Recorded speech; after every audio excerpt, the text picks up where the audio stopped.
Hello, my name is Marcus. I'm the compiler of a collection of therapy quotes entitled 1001 Windmills of the Mind, a collection of advanced self-help quotes taken philosophical, the psychodynamic or the psychoanalytic perspective, which long ago, as I understand, was referred to by some as philosophical medicine or narrative medicine. Helping us to know ourselves in modern times is analyze yourselves, analyze this, analyze yourself, shrink yourself, says Roger Gould, who entitles one of his books by that title, Shrink Yourself. He means analyze yourself. So it's a more maybe a more a variation of know thyself. So most of us is unknown to us. That's the theory. That's a kind of considered a narcissistic injury. Really? Well, who would we have become had we been properly loved? Think about that. Who would we be had we had the chance to feel safe in a normal childhood environment and go through a natural developmental process where the child's needs are met? It doesn't have to sacrifice them because the parents are busy or dysfunctional or arguing all the time and he's freeze up afraid, doesn't learn anything, just kind of frozen, waiting or something. What if the child had a natural process from the inside, the uterus time, up until age 4 roughly? Right? Let's say things went more or less good enough, smoothly, where he had a chance to go through a kind of basic process. So subdivided roughly into 5 parts known as the secure attachment style. So the secure attachment style means the child feels secure, security, safe and secure. And with that safety, he can participate in his development. So he doesn't have to freeze his development, arrest his development, arrest, stunted development. He arrested development. There's some kind of fixation where he's afraid to develop. So the 5 parts, just briefly, is first of all, the baby needs paradise in the uterus. Okay, he needs a blissful oceanic feeling, undifferentiation, merging, fusion, blissful oneness, oceanic ecstasy. One guy calls it. It's a condition where the baby doesn't know where he ends and begins, where the mother ends and begins. He thinks the whole system is him. The power of the mother is his power. So when his needs are met, he thinks he's creating it. He's autocratic, he's a king, he's a magician, he's powerful. Unconditional, hallucinatory omnipotence of thought, magical thinking. Baby has a thought or wish, poof, there it is. He doesn't understand that the mother's a separate person meeting his needs. That the power comes from the mother who's recognizing the baby's needs and giving the baby what he needs. He doesn't get that yet. He thinks the mother's him. So if he needs something, he's giving it to himself. He feels kind of powerful like this. This is called infantile megalomania, traditionally simply known as primary narcissism. It's all about him. He's the center. Okay, he's in his little solipsistic bubble like this. He's entitled. He's a god. He's a king. He thinks either he's the whole universe or he's the center of the universe. In that version, if he's the center of the universe, then the purpose of the universe is just to serve him. Because he's entitled, he's a special little chosen God, and the universe just serves him. Or he thinks he is the universe and himself, and the whole thing is one, and he's so magical like this. So he's in a kind of deluded kind of place. The baby's deluded. Okay, there'll be a few interruptions as usual.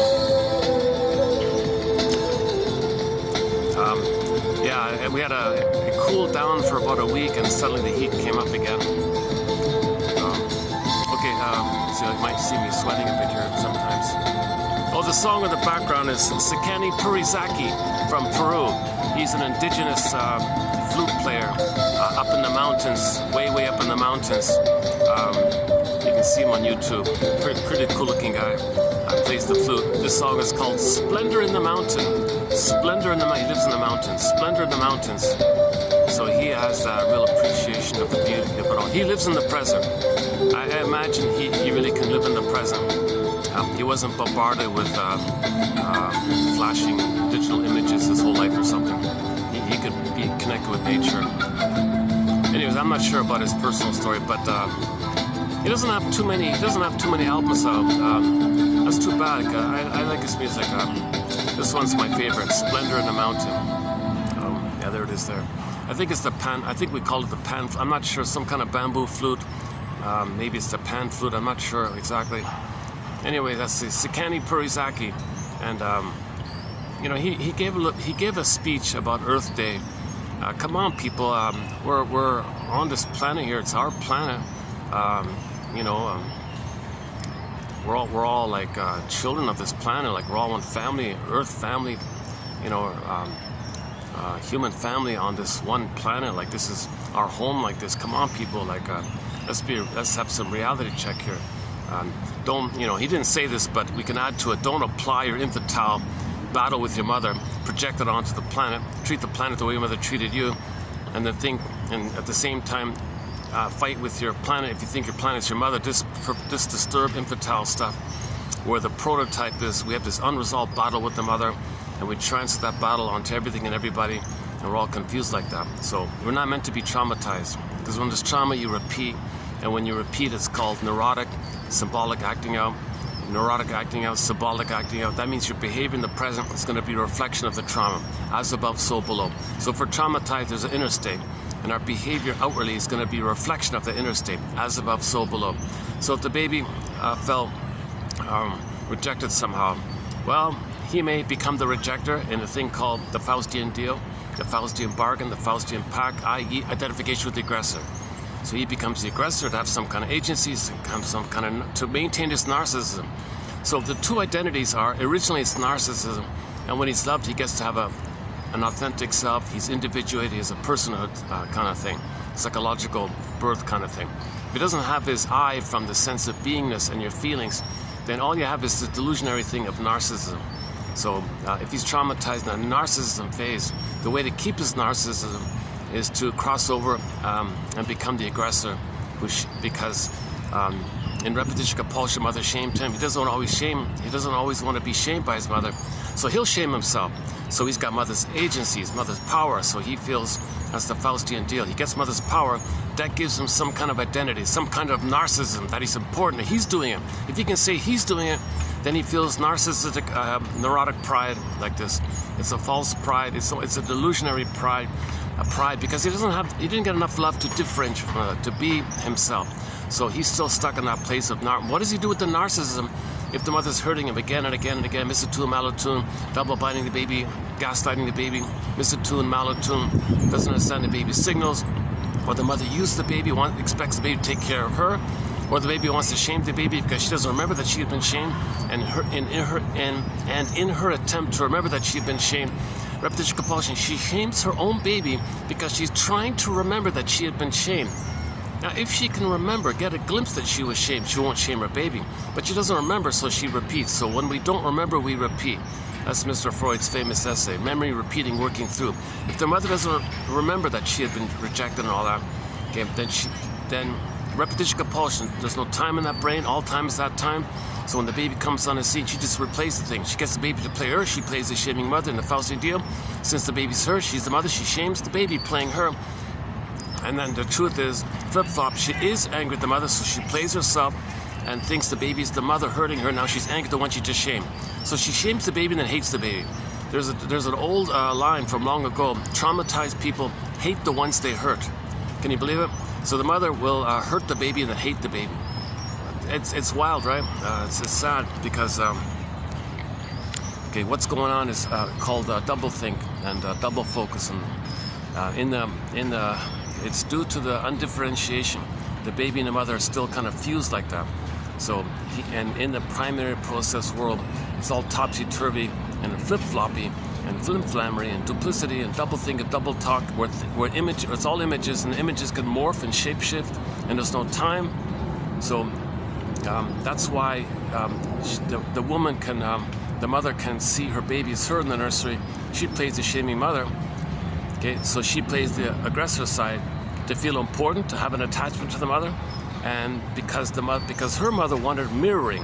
So the mother shaming the baby to mirror her mother, because remember the mother's like a wicked queen, is trapped in her mother. So when the mother came on the scene, she wasn't mirrored by her mother because her mother, the grandmother, was trapped in the mirror where that mother, the grandmother, wasn't seen as well. So she turned to the middle one, the daughter, mother, you mirror me. So she makes a Faustian deal. So when the middle one has the child, the middle one says to the mother, the grandmother, hey mother, are you happy? I'm mirroring you. I'm treating your grandkid the way you treated me. Do you feel seen? Do you feel that we're one? I'm doing the same thing to my daughter, what you did to me. Do you feel mirrored? Do you feel seen?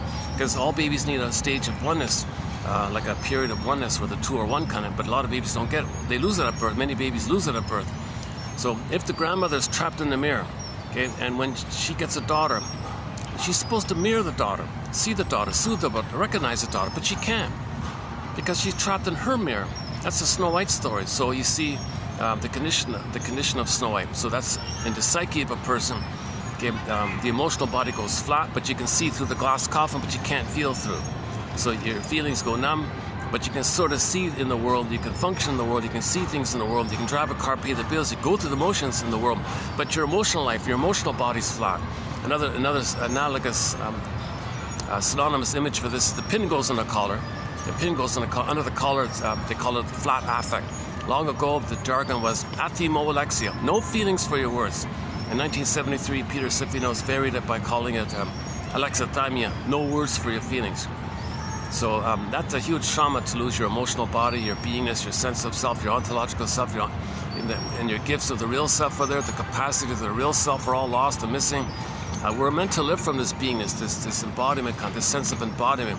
If you're not in your body, Kirsten Wilson says, you're not making sense anymore. And it's disembodied discourse that causes all these problems. So if that's a huge issue. So yes, like Snow White can see through the glass coffin, that metaphor means we can see in the world, but we don't really feel like that. So, for example, you're talking to somebody and everything's okay in the conversation, but you never feel like there's any kind of emotional connection. There's never any kind of emotional investment with each other, like any kind of emotional reliability or something. You can't emotionally touch. She can't emotionally touch. So the person says, gee, it's nice talking to you, but the truth is I feel like there's a glass wall between us. She can't feel. It's numb. She's flat. She afraid to. She's just way too afraid to, or he or she is just way too afraid to. But they can talk and function like that. Okay, we did recently. We recently completed a 3-video special run on a psychological interpretation of the fairy tale Snow White. So we did quotes by Marie-Louise von Franz and Sanford and Miss Cohen, I think, and a few others. That was an interesting discussion. I highly recommend that 3-video special run on Snow White. We talk about the comb and the laces and the apple, of course, and the prince and the dwarves, of course. See, the dwarves, that's within you. You see, within you, you're trying to mine up. Remember the dwarves were miners? We're trying to mine up our gold, our treasure, our potential, who we'd be had we been. We're trying to restore and claim up what belongs to us. Okay, our beingness, our golden ball, our sense of self, knowledge of the trauma, we got to mine it up. Which defense mechanisms are we using? We got to mine it up. So we got to do a lot of this mining, similar to the fishing I want to bring up, similar to pulling the Rapunzel story. Rapunzel is a German word for a radish called rampion. The rampion is a radish, looks like a carrot. So the metaphor is when you pull up something that's repressed, dark out of the soil, dark ground, shadow, right? Don't know it, repressed, buried. When you pull it up into the air of consciousness, and now you want to treat it like psychological food, so you eat the radish, meaning it's food, it's nourishing, to reclaim, resynthesize, reassimilate, get back, make it part of you, make it a part of you, like that. So you want to do that kind of work. So the image of the dwarves is, it's the metaphor that's within us. We're trying to mine up what we don't know about ourselves. Make the unconscious conscious. So the dwarves are kind of like the energy within us that takes place as we make the effort to make the unconscious conscious. Okay? So part of the knowledge, part of what's coming up is the dwarves said, look, your mother didn't love you. Your mother was dangerous. You know, that the laces, you know, maybe she handled you roughly with the fingers wrapping you around and handled you roughly. Or maybe there's trouble in the birthing canal. Okay? And, you know, the comb, you know, poisonous, like the hair. Okay, the comb is associated with the hair. Hair comes up from the head, like thoughts like that. But the mother had a poison comb, so she sent her toxic thoughts to the child. Okay, why? Because the mother is insulted that she's supposed to give. She's entitled and trapped in the mirror. Mirror, mirror on the wall. Who's the greatest? Who's the fairest? Who's the center of them all? Who's it all about? Who's entitled? Me, the mother's saying, right? So daughter comes on the scene, expects mother to mirror her. She's enraged. she's enraged at this idea. She squelches, she hates it, she attacks it. Her thoughts about it's a comb. Okay, her rough handling him and her physicality, the physicality of her anger and her handling of the baby, that's the laces. And of course, the feeding is going to be disturbed. Either there's too much cortisol in the milk, or she's her attitude while feeding is troublesome, or she doesn't feed properly, or force feeding, or just traumatize the child during the feeding, chance the poison apple metaphor. So the miners are going to mine up this knowledge, and the miners are saying, look, Snow White, be careful. But it's hard, but Snow White had a hard time. I don't want to believe this, but she had a hard time in the beginning to know the truth. So that's just simply code that it's very hard for a baby to know the truth. The baby needs a mother. The baby's got to believe the mother loves her, him. The baby can't know the truth. Okay, enter the Twilight Zone episode called Need to Know. There's a parable up with this issue about how it's basically impossible for a child to know the truth, that the mother's not meeting their needs. In fact, not only is the mother not meeting their needs, she's impaired and doesn't want to, and she can't. Or if she wants to, she can't. Or maybe she wants to, but she can't. But it's the effect on the child that matters. She can't. She's impaired. The mother never got enough love to have her beingness. The beingness is necessary to love, but the mother didn't get the beingness. Doing okay here? Okay, so far so good. Okay. I might need to, as the stomach turns. No, I'm just as the world turns. I just noticed the Carol Burnett show has a skit called "As the Stomach Turns." I play on the soap opera "As the World Turns." Maybe I need to. Let me make a little. Give me 2 minutes here to make an adjustment here. Hold a second.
Still recording.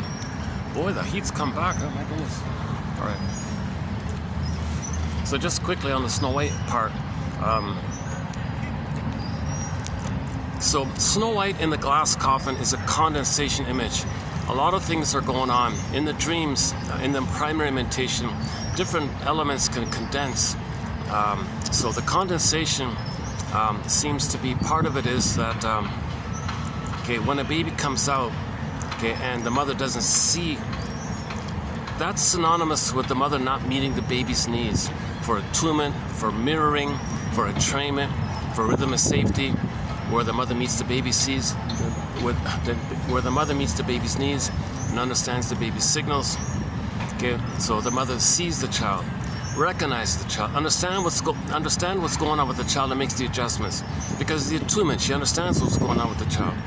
If the mother soothes the child, that's huge, because then the baby has the memory of mother soothing him. That's wired in, that he can soothe himself. If the mother's present to him, that memory's there, and it's set in his brain, and he's present to himself. Mother accepts him, he'll accept himself. Mother hears him, he'll hear himself. Mother has consideration and thoughts for him, he'll self-reflect on himself. Mother's empathy for the baby, baby will have empathy for himself.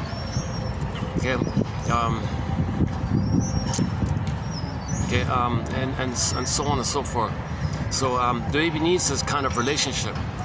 What the baby also needs is he understands himself according to the relationship with the mother. So when the child looks at the mother's eyes, let's say, and the mother has a delightful, loving expression, welcoming, accepting expression, where she delights in the child, welcomes the child, nature's greatest miracle, very happy with the child's presence. The child sees that image of himself reflected in her mother's eyes. He sees what he's going to see himself as the mother sees him, and he's going to see how she sees him when he looks into her mother's eyes. It's like, kind of like a mirror, then he understands himself like that. So that's another part of the mirroring area. So this mirroring term can be the soothing, the holding, okay, and that kind of quote-unquote container, warm, rhythm and safety, all the good stuff the baby needs is sometimes just as an umbrella term called mirroring. Means the mother mirrors, understands and sees and recognizes and feeds back appropriately, attunement, entrainment, etc. Oh boy. Hold on a second. I can't sit back on this. Yeah, I've got very limited shade. This park, unfortunately, it's a great little park. Unfortunately, it's sort of limited with the shade here. Those spots are all taken.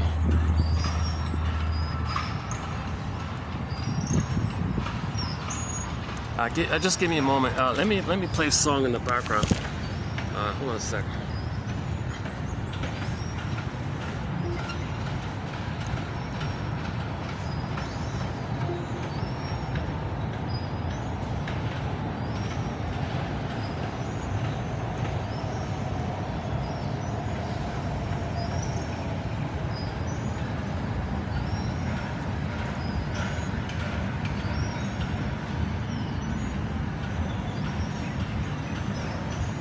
What about Castle? We haven't played this one in a while. Castle by the Sea. Okay, let's play this one for.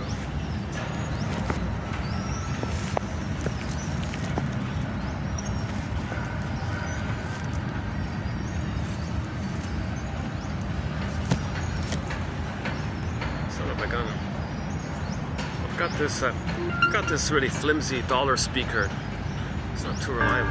Oh, here it is. There is no other place in the world where I'd rather be. Okay, hang on. Okay, here's a Castle by the Sea by the band And Shell.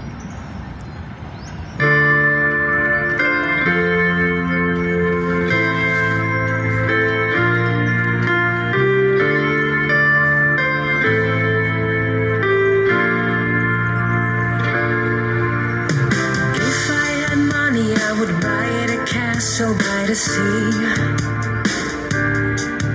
There is no other place in the world where I'd rather be. A place so beautiful that I cried when we first met. A place full of mystery which I will never forget. One day you'll be the owner of the castle by the sea.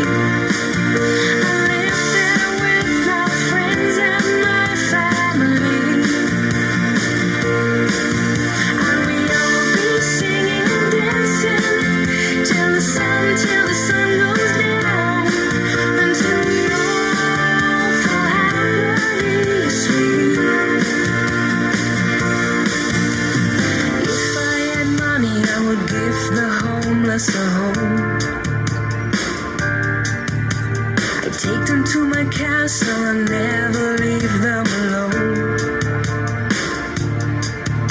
A place where they will all feel safe and secure. A place which they would never want to leave for sure. One day you'll be the owner of the castle by the sea. I live there with my friends and my family. And we all be singing and dancing till the sun goes down, until we all fall happily asleep.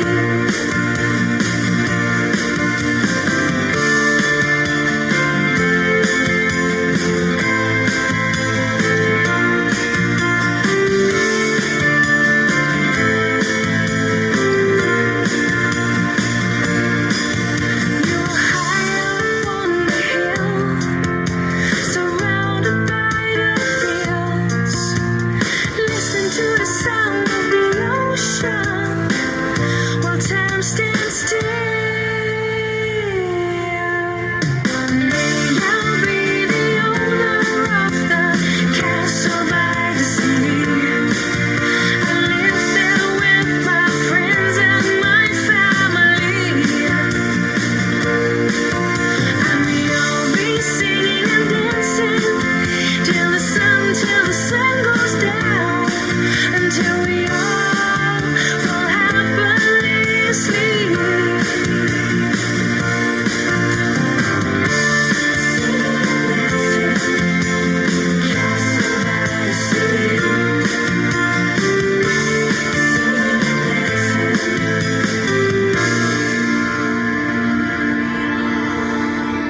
Because of the glare, I barely see anything.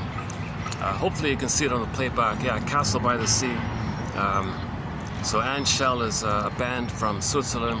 We've got 7 songs from that band on our soundtrack. That one there, Hayfield.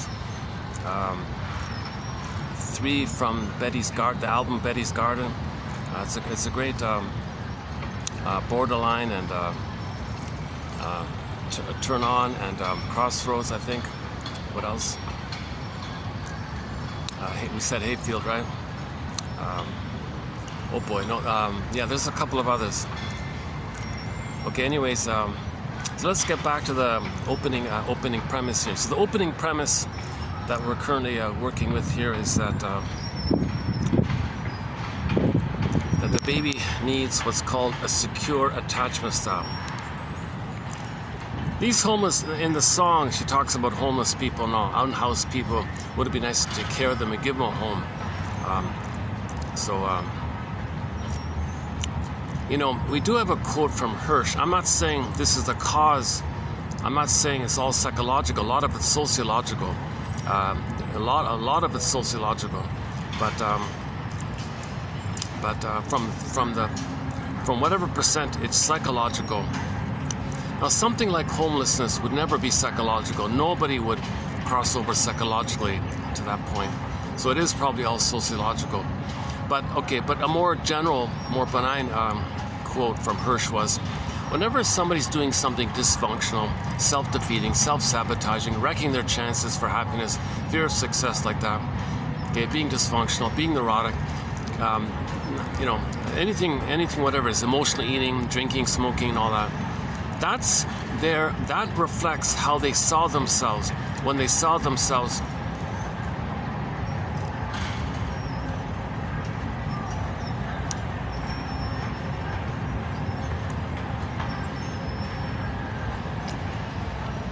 so I just noticed some of the dried palm stems just fell down. There's a proverb that says, don't show me the palm tree, show me the dates. Well, don't tell me about, how does it go again? Oh, never mind. We'll be posting some more Nubian quotes. Oh my goodness, there's some great quotes from the Nubian people. Yesterday we mentioned about the camel. The camel doesn't see the hump behind him, right? The hump's behind him. He doesn't see his own hump kind of thing, but he can see the hump on the camel in front of him. Okay, that's code for projection. So we can see other people's stuff, but we don't see our own stuff like that. That's a 10,000-year-old quote about projection, and there's a whole bunch of others equally vivid and. Okay, so I won't go down. You know, I spent a lot of time on projection recently, so let's not cover projection. Although it's a key topic when there's projection, it's because we're repressed. We don't want to know something, so we see it outwardly. That's the psyche's attempt to make you know it's with him. It's like a mirror. Okay, you project it, so you look in the mirror, you see it's within. It's painful to know it's within, so it goes out as a bridgeway, so then you can gradually own what you see. So projection is the means of bringing repressed material to your content, but it's hard to do. So the tendency is like the camel. I see all the faults in him, but it's really, he's got the hump too, you know. Oh, look at that camel, he's got a hump. Well, he's got a hump, you know, kind of thing. And then to keep it repressed, when you keep denying something painful about yourself, a memory, what happened to you, about this dangerous, you were ashamed. Okay, you don't want to know that kind of stuff, so you project onto others. Oh, they're no good and dangerous. Well, you felt no good and your mother was dangerous. No, they're no good and you project. And then when you project, that represses the truth. You don't heal when you repress the truth. You only heal when you admit the truth. You got to call a spade a spade. No, they're no good and dangerous. No, you're saying that you felt no good when your mother hurt you and you thought your mother was dangerous. Oh, I see. But if you don't want to admit the truth, then you project. Then you coax people to demonstrate it, so that's further repression. And then you have the scapegoat fantasy. Well, if they go away, then you can make go away the memory of you being shamed. The mother was dangerous. It's nonsense. You just repress more. The more you repress, the more you project. And when you project, you repress. More pain. When there's more pain, you project. Now, when you project and there's more pain, now you want to coax them to demonstrate something. That's called projective identification. Send them the projection and then interact with them with the belief that their identity is based on what you gave them, the projection. That puts a push and a tug and a pull on them, and they may behave accordingly. And then you say, aha, I knew they're no good or dangerous. So you just kind of make it happen to repress it. Now when you repress it further, and that's more repression, there's more pain, there's more projection, more projective identification, and to the scapegoating. Now you're into blaming and prejudice and scapegoating, where you think you really need to repress more. So you have the fantasy that if it goes away, it'll go away inwardly. No, you just repress more. Then now you're getting more prejudice.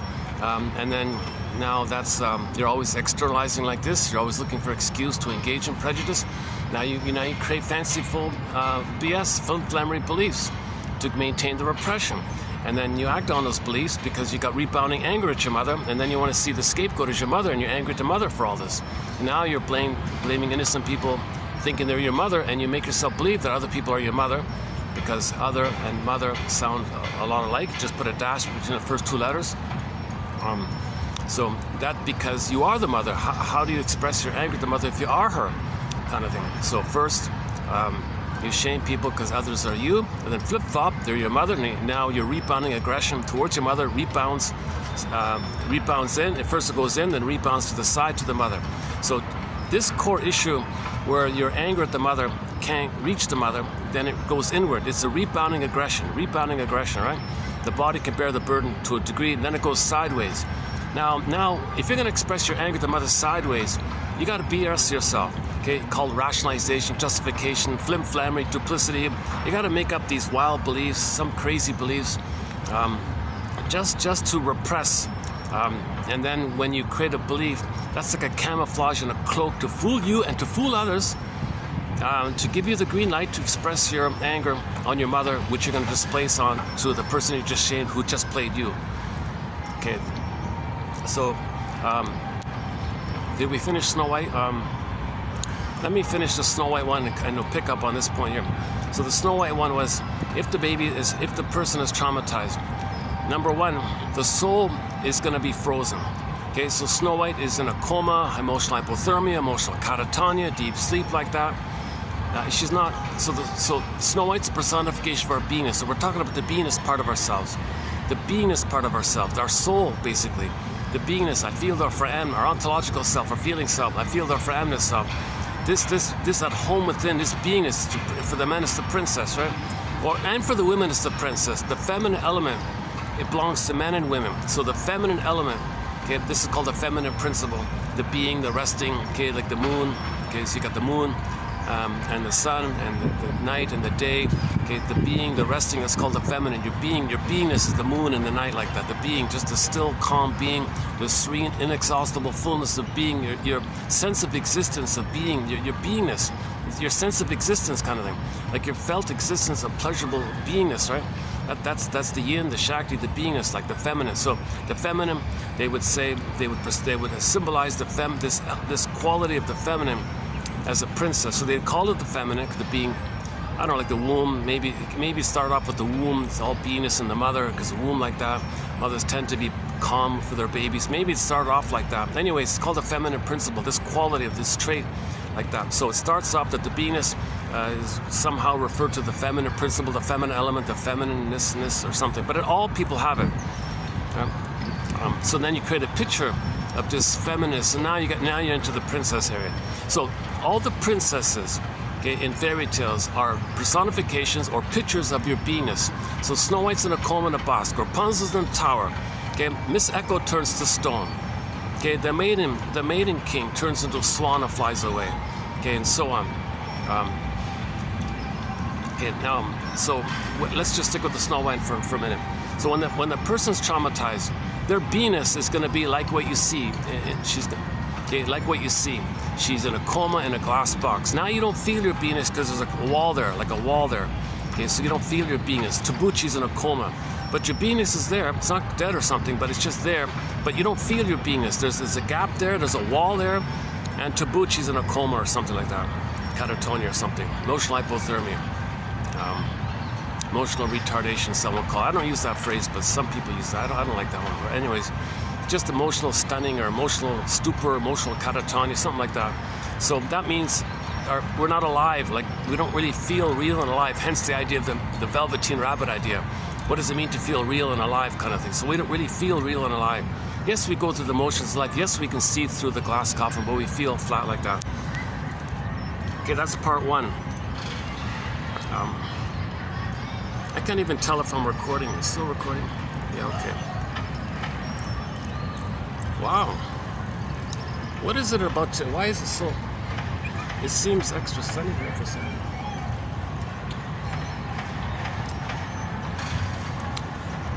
Oh, there's no breeze. Oh, yeah, I need the breeze. Oh, come on, breeze. Yeah, there's a little bit of a breeze now. Okay, enough about the weather report here.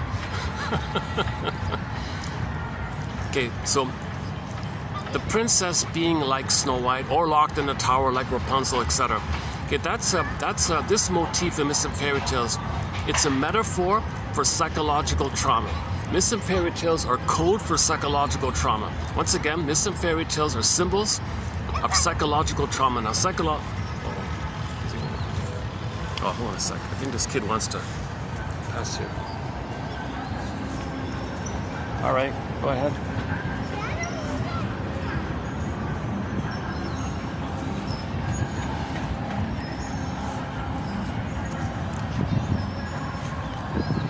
Sometimes the kids run around in the maze, so I want to get out of the way before they reach me. They're gone? Okay. Jesus, sunny day. Wow, today's a very sunny day. My goodness.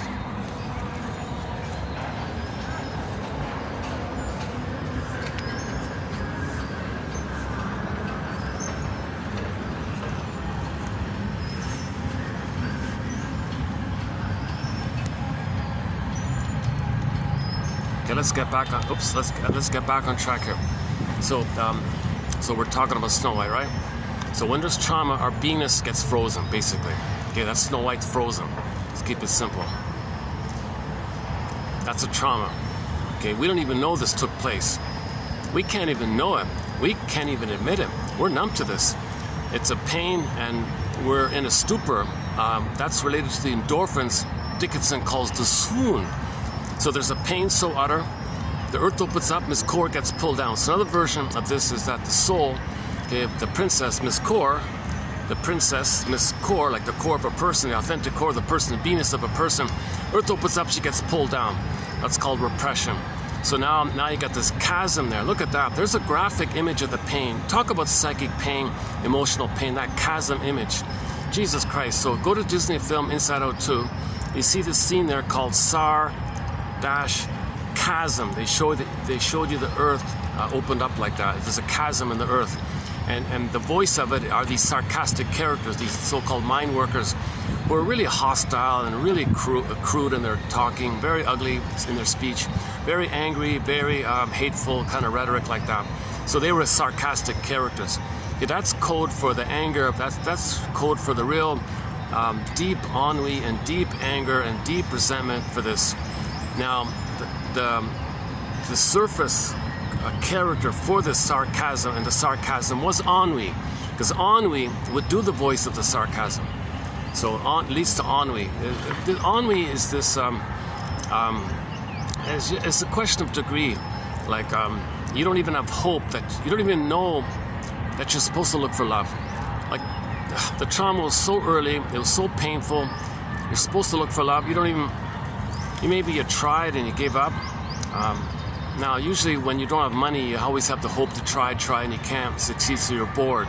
But when you're wealthy, you try, you get everything, then what? Now, you don't know what to look for anymore. That leads to a deeper despair called ennui. So one line says, the poor have boredom, the poor are bored and the rich have ennui, something like that. Just an oversimplification of it. So, because at least usually, generally speaking, I don't know what it is, but maybe people who don't have money still have this hope kind of going. But people who are wealthy, they have the hope, they get everything, they get all the money and all that, and then now what? It didn't work. Get more? What's the point? Now what do they look for? They thought if they gobbled up everything, they'd get Mother in a pass. they thought if they were greedy, maybe that translates to being loved in the past. That didn't work. Maybe they expressed their anger and show up to mother, and mother would apologize, and a magical time machine would appear, and they'd go back in the past to get mother's love. That didn't work. Maybe they just repeated the thing and preserved the narcissism. Maybe they developed to authentic selfhood. That didn't work. And then they go, well, now what? Now they have this deep sense of ennui. Now they're just in. Now they've got this rebounding aggression, and then it goes sideways. They're filled with envy. So now you enter envy. So in the Disney film, if they do a Disney film 3, I'm confident ennui, okay, and envy will become buddies, and they'll be like a team. And if they're going to put Schadenfreude will be there. And then if they're going to put shame there, then definitely shame is sort of in the background as a background emotion. So you'll have shame, Schadenfreude, ennui, and envy will run the console. You see that? That's sad stuff, right? That's really sad stuff. And then, and if there's an Inside Out 2-4, I think who's going to take over? It's probably going to be ennui will turn into the Wicked Queen, like Snow White, the Wicked Queen in Snow White. She'll kind of run the console. The others will be assistants, kind of thing.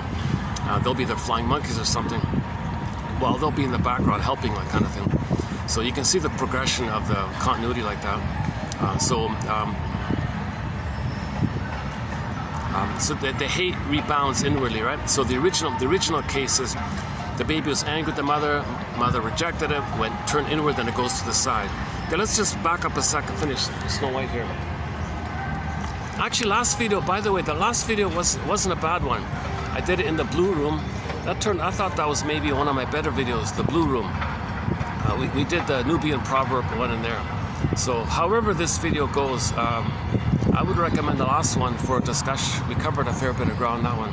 I was in a nice quiet room, and I think I managed to cover a fair bit of ground.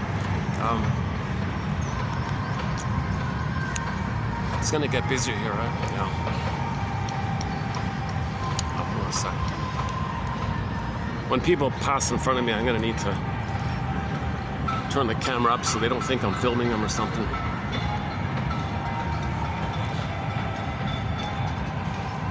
Okay, never mind my delivery, the sweat on me or the bugs passing by. Never mind that kind of stuff.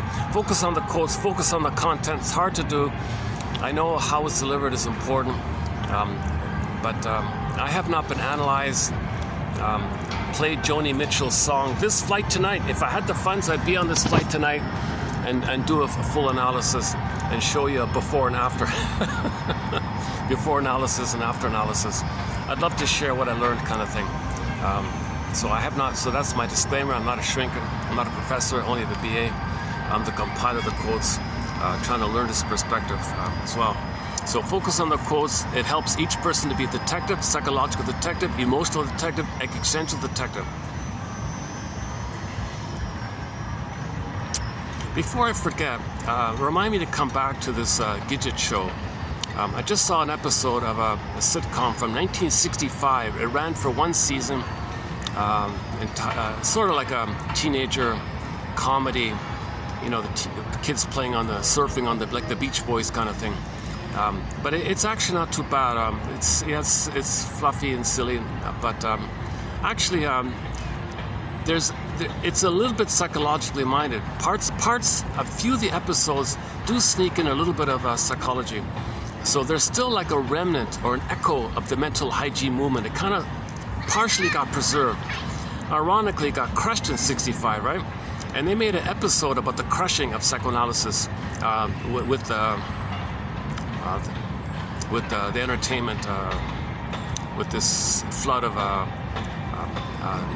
entertainment that they interpreted as a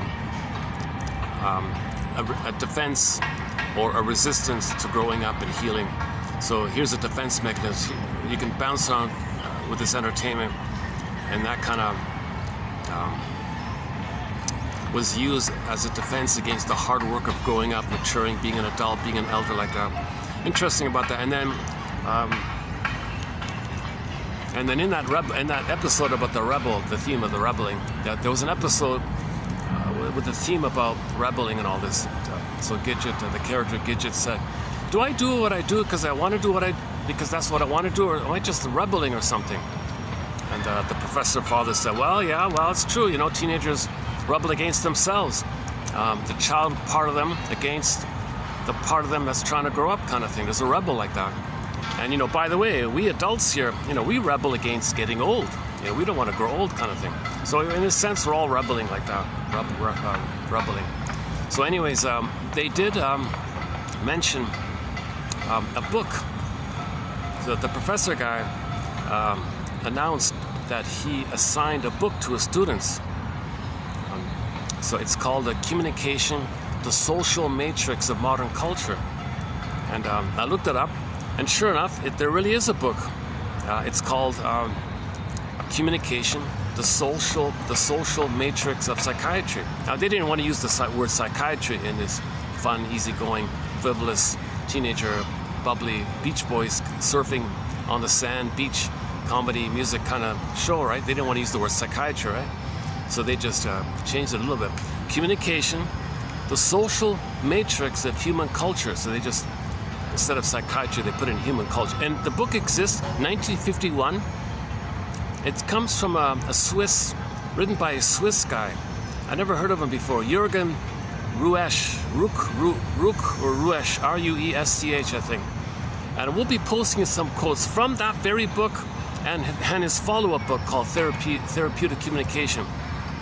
So I thought maybe, you know, the scriptwriter wanted to preserve and try to keep alive the mental hygiene movement, okay, the Know Thyself movement tradition. So they snuck in this book, and they managed to get it through, right? So they promoted psychoanalysis at a time when they were trying to attack him. He managed to survive. So one scriptwriter managed to sneak it by the, you know, the people who were part of suppressing the idea that people should know themselves. So remind me. So I'll come back to that one. Okay, let's backtrack. So let's finish up with the Snow White one, and then we'll do the rebounding aggression one. And related to that rebounding aggression one, we're going to have to do the Twilight Zone called Howling Man. A key episode, a very important episode is Howling Man. So the Twilight Zone, we've discussed about a good dozen episodes from the Twilight Zone series. 1 out of 10 of those episodes are very psychologically minded, like Gabe's Story, Wong's Lost and Found Emporium, Memphis, Take My False Light Please, okay, and so on. And Howling Man is another one, and a few others. So I want to pick up on Howling Man, because I don't think people fully understand it or appreciate it. So it's about this rebounding aggression that it goes sideways. When it's in, Howling Man was caged, and then he was let loose, and lock it in, let loose. So the anger, body holds it, it's caged. When he lets out, destructive on others. So he's destructive inwardly, he's kind of caged, kind of held in. But he always seems to escape, and then there's destruction on the outside. But then he's caged in, and this goes on back and forth like this. So we have this common dynamic where we hold our anger towards the mother into the body bears the burden in. We can't completely always hold our own anger to the mother in, so it goes sideways out. Okay, that's when the Howling Man is escape. He puts in, escape, and it's men and women. At the end of the episode, the woman had the same issue. The woman was told, you got rebounding. Oops. It's okay, all right. And then she opened the door and let the Howling Man out. So the Howling Man is a symbol of our rebounding aggression, which is destructive. So the Howling Man is destructive. This lonely pain, anger, like that, like a howling wolf kind of thing. But it's a man, so just an approximation. But the Howling Man was a synonym for the guy with the horns, destructive. So the life force can't go to the mother, he's angry, the anger can't go to the mother, it turns in, now it's destructive. So when the L-I-V-E is reversed in, rebounding aggression inward, you take the L-I-V-E and you reverse it, E-V-I-L. Okay, now it's destructive to in and to the side. So when it's in, the Howling Man was caged in the castle. When it goes out like that, then the door's open, he escapes, and things are destructive on the outside. Then he's locked in, escaped, locked in, escaped. This dynamic going on. So this is all code for, we gotta understand why our mothers are not meeting our needs. Why are so many mothers not meeting the needs of their babies? Well, they don't remember. They don't remember that their needs didn't get met. They don't remember that they also didn't receive. They also, the mothers don't remember what happened to them. their needs didn't get met. And when there's trauma, we repeat.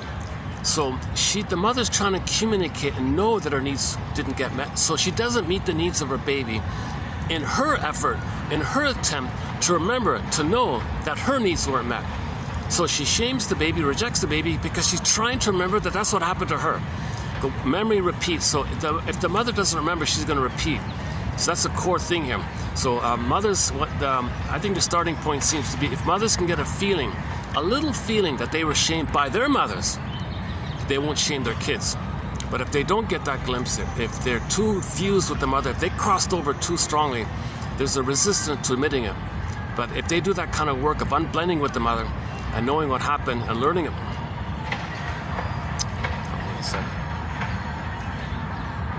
Let's let these people pass by here. That's gonna sit beside me. Oh, jeez. I might have to move if they're gonna. Sometimes I get lucky. People around me are okay. Sometimes I get a lot of characters. Just beside me kind of thing. Some of them just stare at me. Jesus Christ. I guess I'm the only entertainment in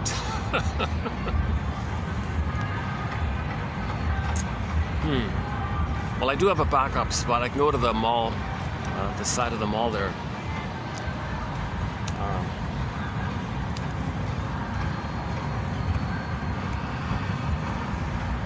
Maybe I can, let me make an adjustment here and then we'll continue. Hold on a sec.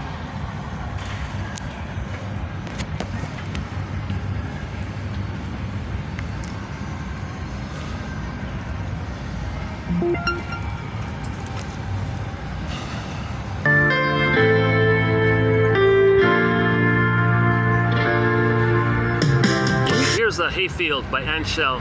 Hayfield by Anshel.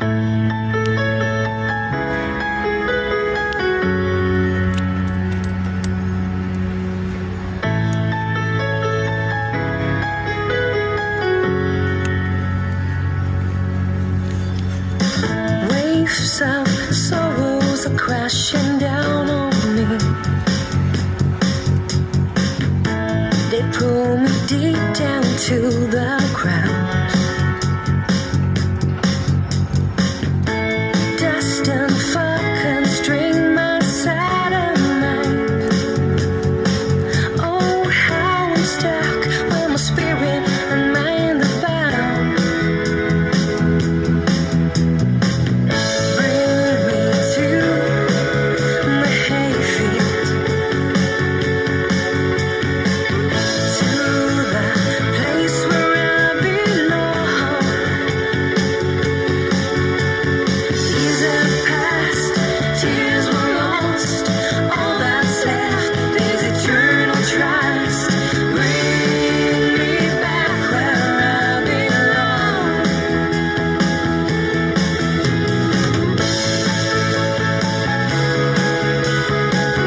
Bring me back where I belong.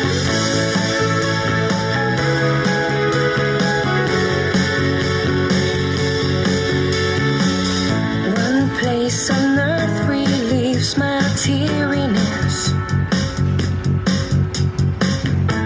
The home and anchor for my soul. When light and hope are gone entirely, I'll go there for praying and gaining control. Bring me to the hayfield, to the place where I belong. Years have passed, tears are lost. All that's left is eternal trust.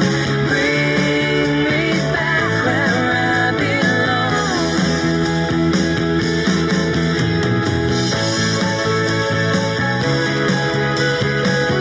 Bring me back where I belong.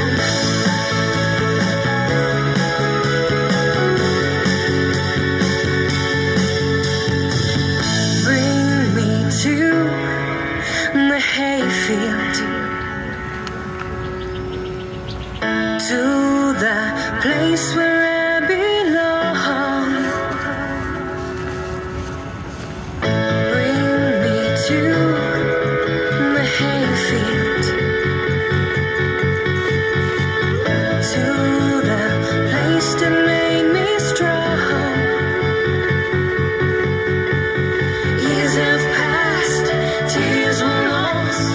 All that's left is eternal trust. Bring me back where I belong.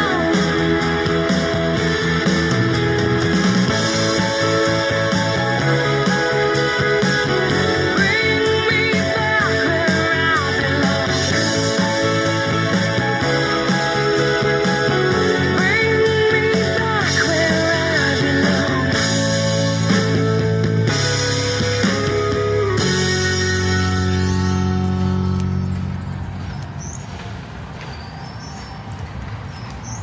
So she says she soothes herself in the hayfield.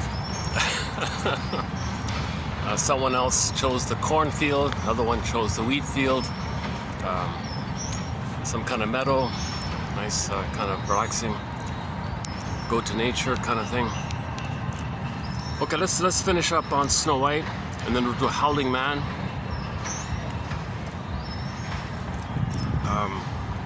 Okay, so first of all, one of the core points is the daughter comes on the scene. She needs to be mirrored by her mother. There's no mirroring for the child. Why? Because the mother is trapped in her mirror, as we see all the time, mirror, mirror on the wall. Okay, so that's narcissism on the mother's end. So that's code that it's all about the mother. She's the center. She can't leave this hope that number one, it's all about her. Number two, everything is for her. Number three, she's waiting to be recognized by her mother, and she's waiting to see that when she can see herself reflected in her mother's eyes. So narcissist looks into the pool of water. He just sees himself. That's the basic one. Everything's about him. He only sees himself.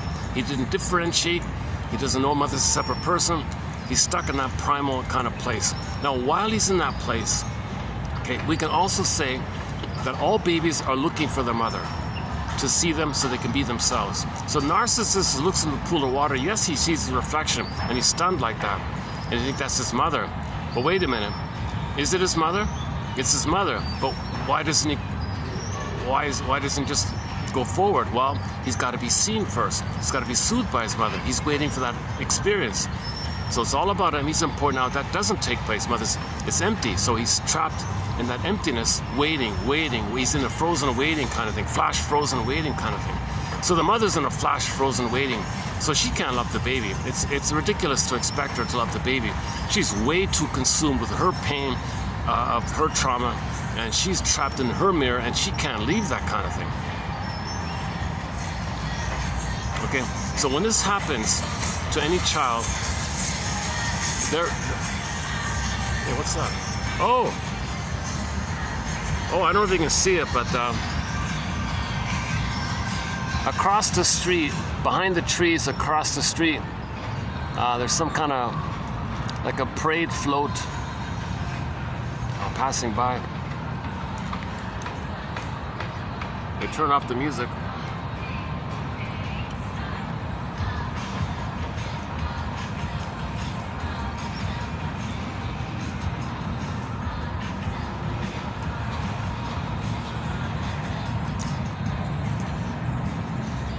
Yeah, they had a real nice sort of on walking over here. There's a stretch of walkway, and to celebrate the new year, they had all these pandas, like toys, pandas, kind of crawling around and doing their antics. The stuffed animals.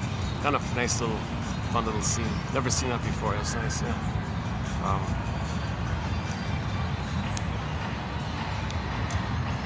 Friendly, peaceful creatures, right? The pandas, yeah. They love their bamboo, right? Eating bamboo. That's all they eat, right? Bamboo, is that right? I'm not sure. Okay, so let's pick up on the Snow White story here. So any child who comes on the scene and mother doesn't mirror them because she's narcissistic, she's impaired, she has the bully pattern, she has the Iago pattern, one of the narcissistic patterns, including the passive-aggressive narcissistic pattern, which I want to get to by Jürgen Roche I mentioned earlier. So I want to get to that Gidget reference at the end there. So this video, I think we'll just do 4 parts. Finish up the Snow White.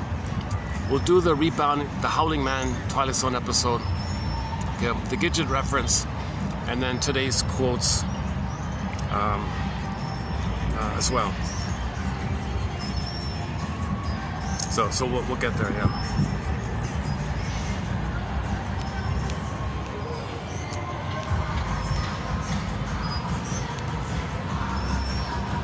And they've got you probably can't see it. It's behind the trees. There's sort of another float, a panda themed kind of.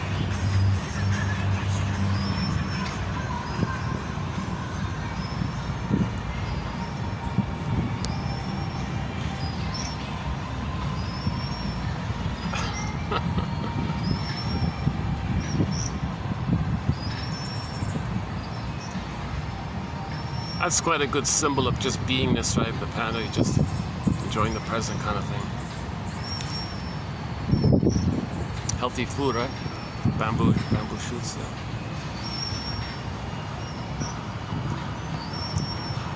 Oh, wait a minute, they eat the sugar cane. What am I talking about? They eat sugar cane mostly, right? What am I thinking? Oh, sorry, my mistake. Well, they've got a real sweet tooth. If their main diet is sugar cane, oh my goodness, they've got a real sweet tooth. They've never. Okay, don't know much about that. Okay, so yeah, so back to the fairy tale Snow White. I want to finish up with the condensation of the glass coffin idea, the glass box idea. So first of all, that's an image or a symbol to represent our beingness is in a coma. So we feel flat, we can't, it's not alive. So Snow White's not bouncing and doing things, she's just kind of in a coma like that, right? Okay, number 2, the idea is that when there's trauma, we can see through the glass cup, but we don't feel through. Okay, that's number 2. Number 3, okay, it's in the unconscious. The forest means unconscious. So Snow White's that's when we face our unconscious. So at midlife, when we face the unconscious, that's the forest. Okay, so now we're in that condition, like Snow White. So we're getting in touch with Snow White, and that in touchness on our end of that part of us links to we want to mine up. That's the dwarves, the lost knowledge about ourselves. Now, this issue of the Snow Whites being the 7 chakras, I don't know about that, but that's that point aside. So now we're mining up. Material. Okay. Number 4, it's a general concept that at midlife we withdraw and do this self-reflection. So you can think of it like the glass. You can reflect. Well, the word reflect. It means self-reflect. So at midlife, we self-reflect. So the whole period of midlife is kind of like Snow White in the box within us, where we withdraw and do this self-reflection and the mining and all that. Okay, so it's kind of like the metaphors in a 24-hour day cycle. For 8 hours, we do that. We go into the unconscious, and then we wake up. Imagine the whole life like one day. The 20 years would be like that, kind of 20 plus years would be kind of like that. The equivalent of a one-night sleep. Well, we do a life, quote-unquote, sleep, meaning we face the unconscious, the sleep meaning unconscious. So just like we sleep 8 hours a day, in one lifetime, we're gonna kind of introspect, just self-introspect for 20 years, that kind of thing. Okay. Now, the waking up part, okay, now in after 8 hours of sleep, we wake up, right? So how do we wake up from the midlife? How do we wake up from our coma, our soul being sleeping? Well, enter the metaphor, the prince idea. So the Snow White's the feminine element, the feminine principle, right? So the princess. So the beingness is wounded. The beingness is wounded. As we heal our beingness, okay, that's the feminine. When our beingness is healed, then what we do from a place of a healed beingness wakes us up. That moment of the doing. Now the doing is code for the masculine, hence the prince. Prince, symbol for masculine. Masculine principle, symbol for the doingness. Being, doing, yin, yang, being, doing. Moon, sun, day, night, okay, so when we can do something from a healed beingness, when we can like have like an agency and self-activation and an expression of our beingness, maiden, king. So maiden is the feminine, the king is the doing. So when you have the healed being, then your doing is normal like that. So when you can do from a healed being, the image is the kiss by the prince guy, right? That's just a metaphor for our active doingness. Is sparks, wakes us up when we can activate from our beingness, that little moment of sparking, we wake up kind of thing. So I think that's one interpretation of the prince idea.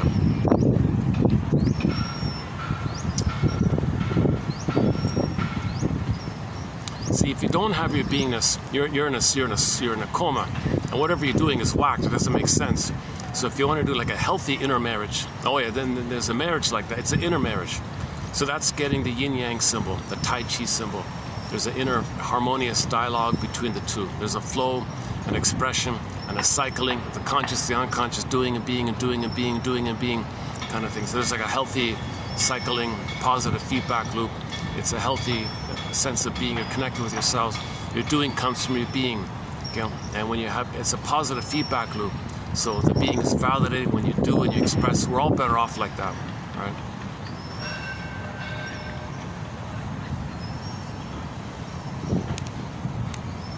So the prince is not an external character. It's not an outer thing. It's a persona. It's a symbol or a picture of the idea that we're going to do from the beingness, and that's why we wake up. The prince doesn't appear when we're not healed. Okay, the masculine element of doing is not going to appear if we're wounded. If we are wounded, then the stuff we're doing is neurotic, dysfunctional, it's destructive, and all that. So that we're still in a coma like that. Emotional coma. Okay, and just quickly once again, the idea of the mother being the queen. In the original Snow White, they said it bluntly. The mother's a wicked queen. They didn't say it's a stepmother. It's the same woman. The idea is that in the uterus, the mother was good and loving. Okay, assuming she didn't smoke or drink while pregnant. Generally speaking, things are okay in the uterus time. But the moment the baby comes out and the mother abandons the baby and rejects the baby, that same woman is seen by the mother as a wicked queen, an evil witch and all that. Okay, so it's the same woman, not separate woman. But they watered it down, so they said, well, okay, the mother died, the father married another woman, and poof, now you got the stepmother who's the wicked mother.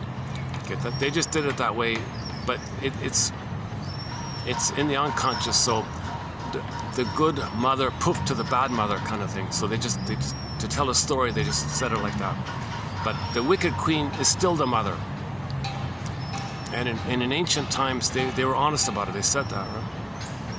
The Grimm's brothers said, gee, I feel uncomfortable doing this. Maybe we should just say the mother died and the father married a wicked stepmother, and he went away and he was busy at work. Because the father's never around, right? The father's usually not around. That means there's nobody protecting. Nobody's protecting. The idea of the father not being around means nobody's protecting the child from the engulfing, bitter mother. Okay, controlling, clinging, demanding mother, helicopter mother, possessive mother. Okay, the mother wants supply. The mother says to the child, look, child, I didn't get seen, I didn't get mirrored, you mirror me. So the child's rejected by this. And then he'll treat himself badly, treat others badly, the way the mother did that to him, to mirror the mother. So that person doesn't know themselves. So their soul likewise isn't asleep.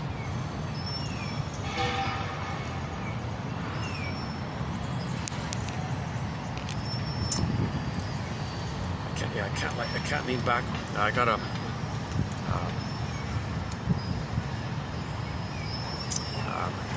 Okay, never mind. Okay, I can't quite lean back on this chair, otherwise I tip back. Okay. I need to sew a button here, eh? So it looks more normal. It looks too. If I do it like this, it's too tight. I start sweating. Huh? Jeez.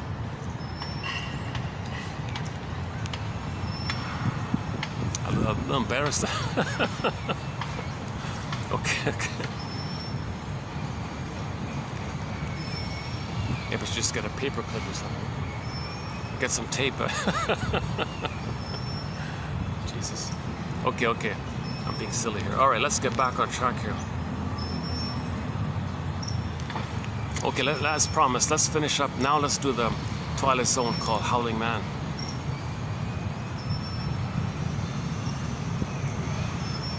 Now, first of all, yeah, okay, it ties in. The mother is destructive onto the child, right?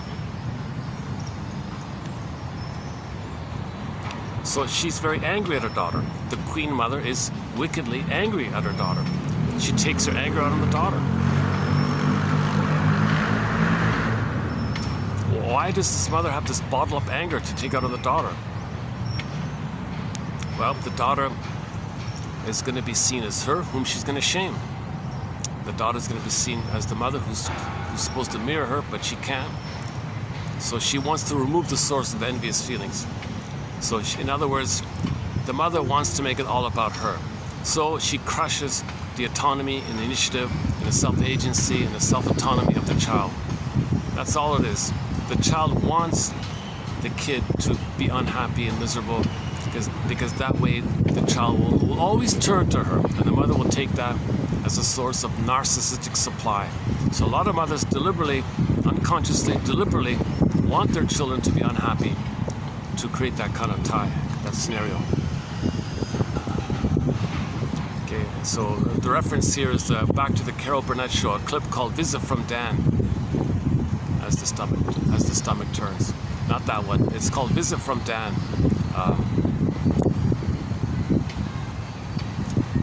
You see a quick example of the narcissistic mother.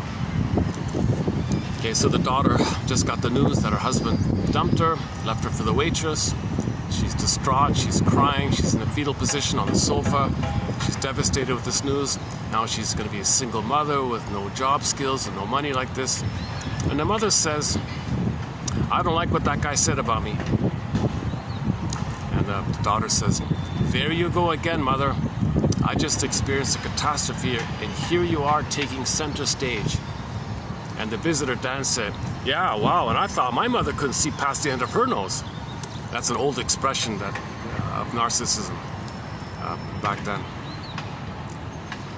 And then now the mother liked the fact that her daughter was devastated, because that guarantees her continuous sense of supply, because now this dysfunctional, helpless, dependent daughter will always go to the mother, and she feels important with this supply of attention and focus of attention, where she's the star, she's the center, she's entitled. So that the mother doesn't care how she gets it. If the mother's distraught and the mother has to go to the mother, she feels important, that kind of thing. Now, the visitor Dan tried to help the daughter, named Eunice. In the skit, she was called Eunice. And the visitor Dan said, "You know, Eunice, gee, I'm really sorry. This is really sad news here.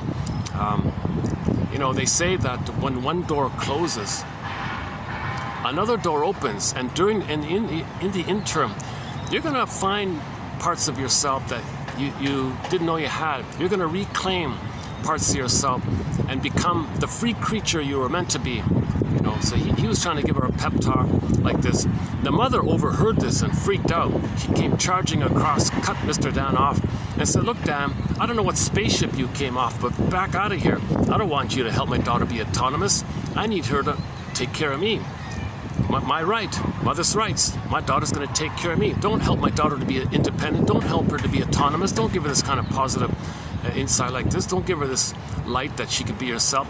I don't want her to know that. I want her to be a mess so she takes care of me." And then the daughter countered by saying, "You know, Mom, I just realized something. This stranger here, Dan, is actually kind of talking to me, I realized, like a human being. I feel like someone's talking to me like a human being. Something you've never done. Okay? That's the core of it all. If the mother doesn't treat the baby like a human being, there's the mess right off the bat. That's Fairbairn's sort of summary of it all. The mother needs to treat the baby like a human being. Okay, there's a book entitled Babies Are Human Beings in bold, bright letters, an old book from long ago. Babies are, a lot of mothers don't do that. They think baby's just a thing to take care of them, serve them. They feel entitled to use the child like almost like a thing or something. They thingify the baby, they objectify it, they depersonalize the baby. They don't want that kind of sense that the child's going to be autonomous. They want to own the baby. They feel possessive like that. Jesus Christ, eh? So now into the clip from the film Now Voyager, Voyager.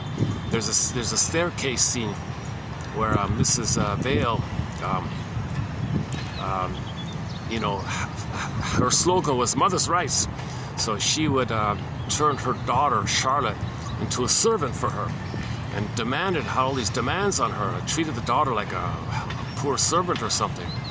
Played by Betty Davis, by the way. So she had a nervous breakdown, hysterical breakdown. So the shrink was brought in, and to Mrs. Vale's surprise, the shrink said, "There's nothing wrong with her. It's you, Mrs. Vale. How dare you? Why are you treating your daughter like this?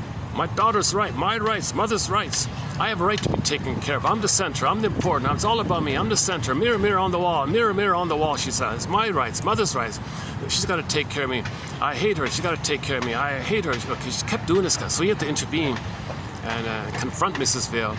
And then as he finally was successful in doing so, he told Charlotte, "Now, Voyager, seek thou forth and find yourself. Go." So he played that fatherly role to help the daughter be autonomous like that. Because without the shrink's intervention, the daughter was engulfed and swept in like this. So the mother was also trapped in the mirror. She was also like the wicked queen, Mrs. Vale, like that. The rest of the film is snoozeville, just for that key scene with the staircase. The shrink comes down the staircase. He's preparing himself to confront this aggressive woman, right? But she's got to know herself that she's got a lot of rebounding aggression. She's got a lot of rebounding aggression towards her mother, which she takes out on the daughter. So the mother shames. So that mother, Mrs. Vale, shames her daughter and then hates her. The hating part, that's the daimonian energy, her rebounding aggression. In Mrs. Vale, she's got a rebounding aggression going inwardly. So after she shames the daughter, because the daughter was hers, she plays the shaming mother, then she expresses her anger at the mother, okay, displaces, okay, sees the daughter, Charlotte, as her mother. She now directs her rage at her mother onto the daughter. So she shames the daughter because the daughter was her. Okay, then flip-flop, hocus-pocus, auto-hypnosis at the same time on another level. When she shames the daughter, okay, that sets it up for her to express her hate and anger on the daughter, because now the daughter is seen as her mother. So now let's enter the Howling Man issue. If Mrs. Vale, during the time Mrs. Vale keeps her anger within, the images in the Twilight Zone Howling Man, the guy with the horns, is locked in the cell there, in the box, in the, what is it? Yeah, like a cell or something, jail or something, huh? In the old castle kind of thing. Now, when Mrs. Vale barks at her daughter, then the doors open and the devil guy charges out, and he's destructive. So she's destructive. So the energy's with him. It's not an instinct. It's not an instinct. It's not. When Freud said eros thanatos, Bergler explains that Bergler was Freud's first secretary. He was the first. He was like in his 20s. He was just in his early 20s, and he was like Freud's first. We don't hear about Bergler, right? Bergler has made a huge contribution to psychoanalysis. For some reason, K Street or Madison Avenue or whatever it is, the propaganda people or so-called guardians of knowledge, I don't know what it is. Something's going on. There's a real mystery. I have this ongoing question mark mystery of what's really going on with why Bergler's work is quiet. Shrinks don't even know about him. Now, luckily, recently, just about a year ago, his books got digitized. So somebody managed to digitize books. So luckily that's available. Not all of them, most of them are available. So luckily Bergler's books have been digitized. But he was very popular in the 50s. He wrote mainly in the 40s and the 50s. Died in 61 or 2 or something like that. Is that right?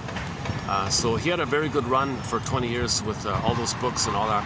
And he was probably one of the most inspiring, encouraging shrinks on the scene. And so he was on talk shows and,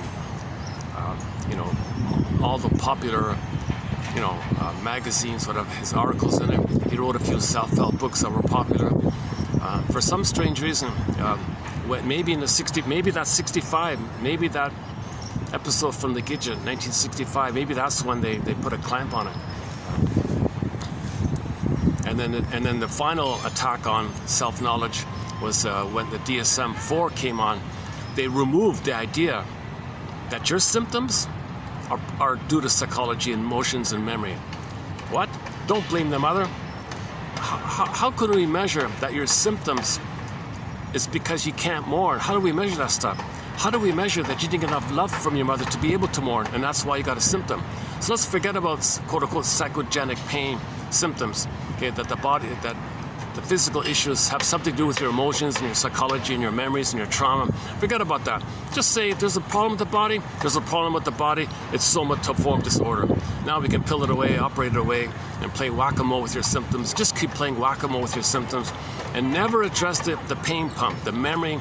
Okay, John F. calls it the pain pump. Never address the cause of these symptoms. Just squelch it.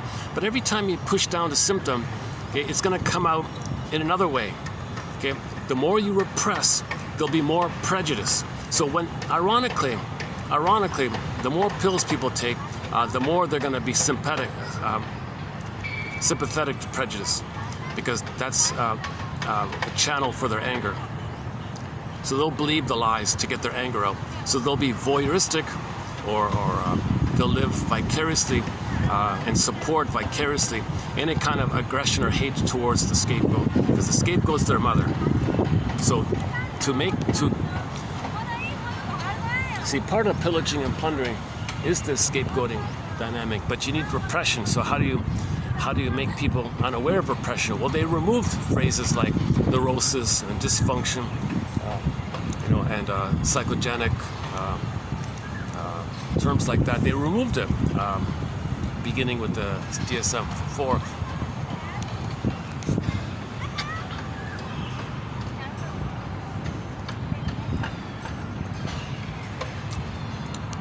But luckily, Masterson, Karen Horney, and many others, Arthur Janoff, are keeping it alive, right? And the Gidget TV show kept it alive. I personally think it kind of, it's a very popular show, the Gidget, right?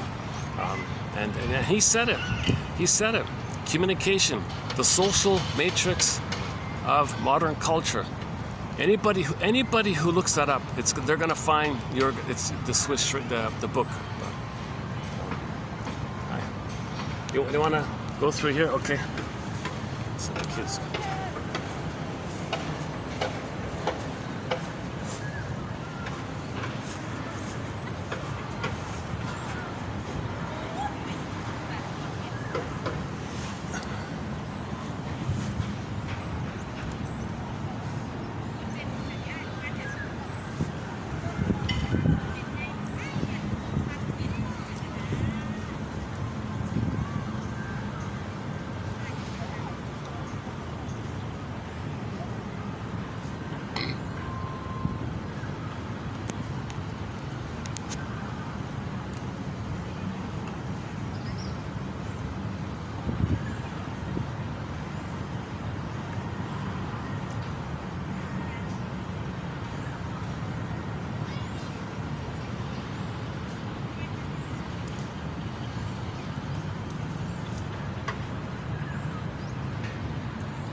Here's a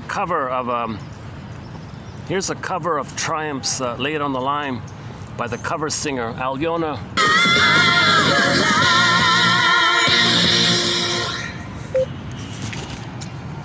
All right. right, give I me would a like to minute. thank all my subscribers give me a minute that to move watch to another and spot here. comment and share my videos. If you want to support me, you can become one of my supporters on Patreon or use PayPal option. All the links I'm gonna leave them below. If you can support me, it will be a big help to me to do what I'm doing. Without your support, it really is hard for me to do this big. Huge thanks to all my supporters.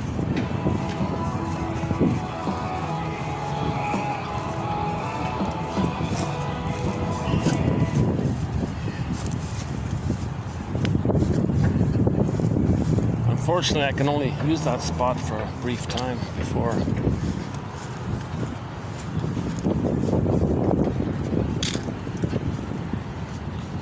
But luckily, I got a backup spot here.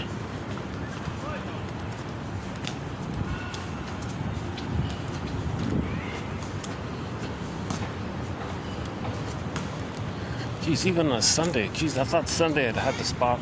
Yeah, it's too bad.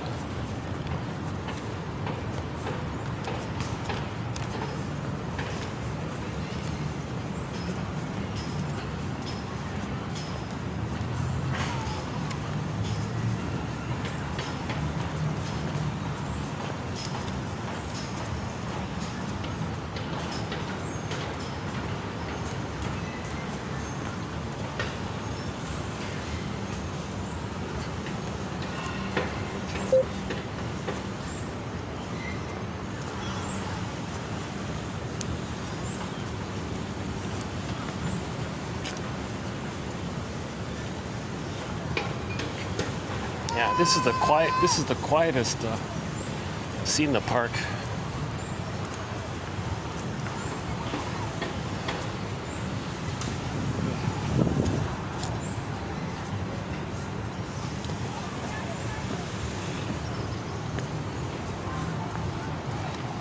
I wonder if I can just sit in here. Let's see.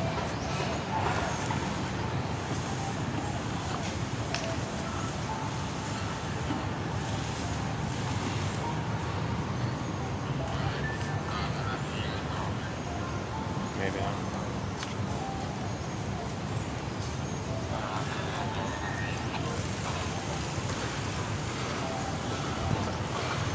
Okay, hang in there. We'll get to the Howling Man episode.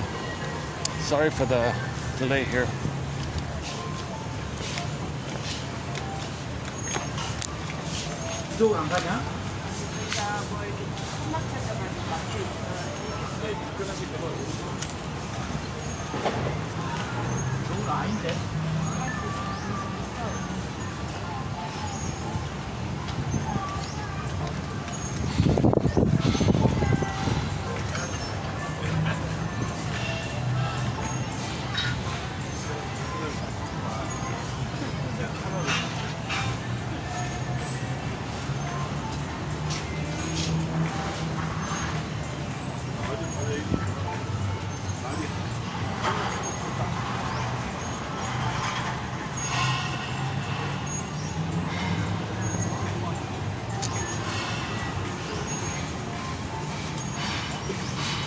Aha. Oh, wow.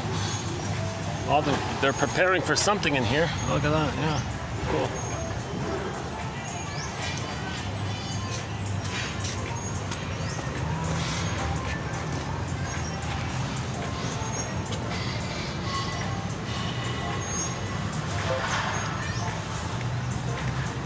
Disadvantages and advantages to doing these in the park.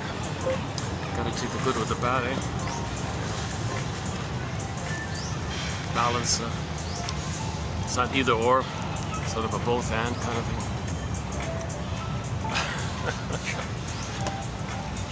Okay, let's pick up on the Howling Man episode. It ties in with now Voyager and Snow White and so on, the narcissistic issue. If trauma is before 18 months, there are a variety of personality patterns that come about, which we're currently calling one of the stinger personality patterns.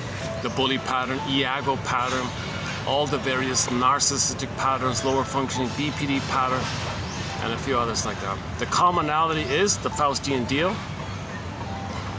Okay, so others are going to play them, whom they're going to shame, and then flip-flop. The one they just shamed is their mother who hurt them, or the anger, the one they just shamed. That's the Faustian deal, because they got mother's power, they are the mother. But to express their anger at the mother. The one they just shame, flip-flop, is their mother whom they hate. That's a common one. So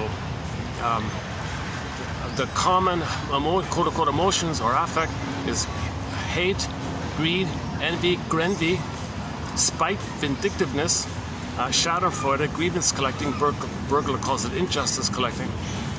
Okay, the paranoid schizoid mode of experiencing is splitting, and then projection. Okay, so projection is very pronounced.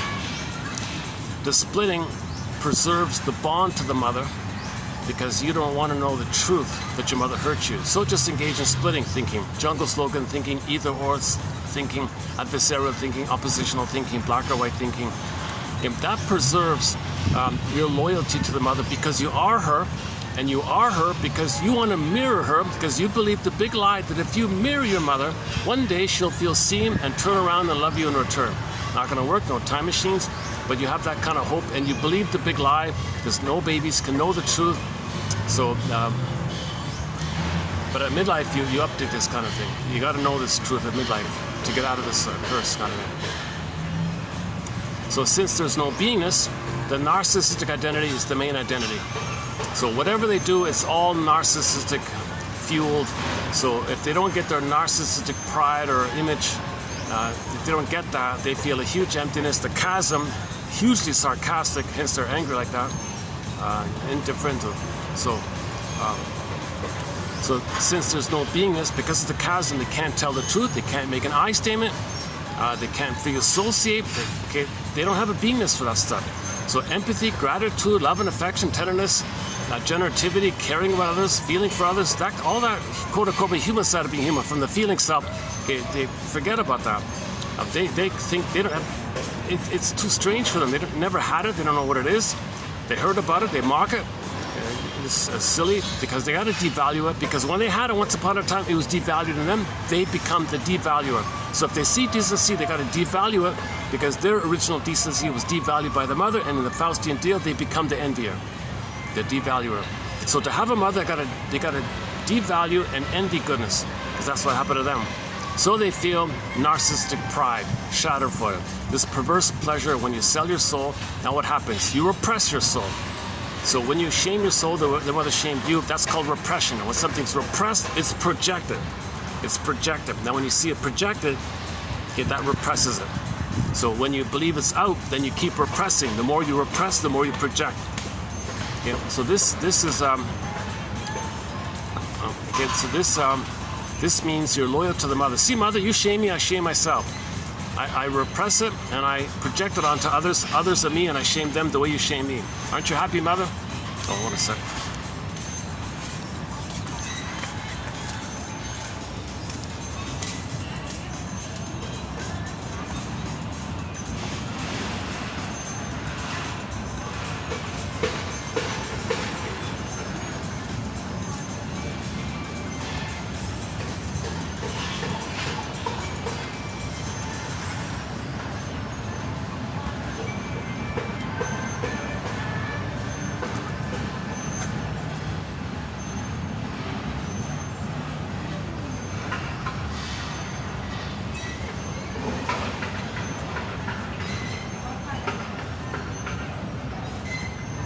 Just give me one more minute here. One second.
do just fine.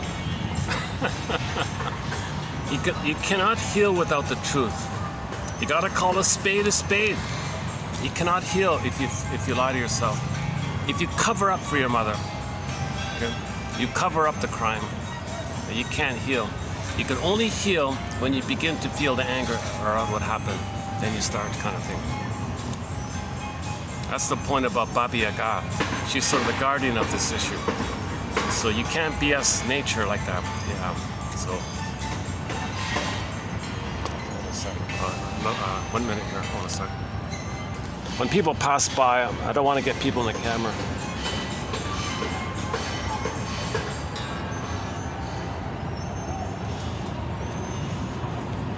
There's no breeze here. I'm gonna start sweating here. Okay, let's never mind the sweat.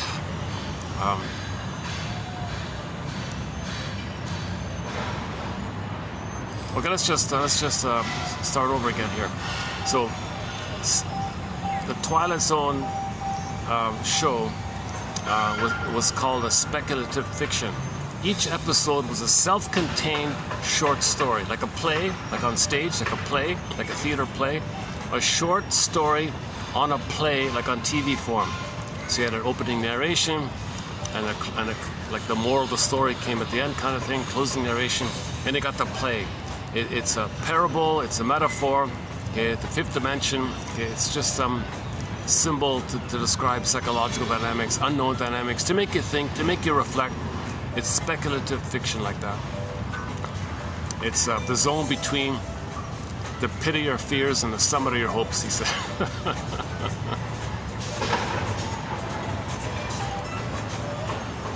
and there's no, each, like one episode could be a comedy one, the next episode could be like a futuristic one, the next one could be like a family issue one, the one, so on. So they're all self-contained. You can watch any episode like a short story kind of thing. It ran, the first series ran for 5 years, and there were 3 reboots following it, and those reboots are excellent. So we got a wealth of material there. So one of the Twilight Zone episodes is called Howling Man. It's okay, it's not one of my favorite, but it's okay. They made it very moody, like they made it very kind of atmospheric, and you know, like you're in Transylvania or something with the storm and the night, and you know, there's a lost guy enters into the castle and all this. The guy who lost his way, they called him the Seeker. So that's the metaphor, that we're all seekers. There's a seeker born every minute, someone said.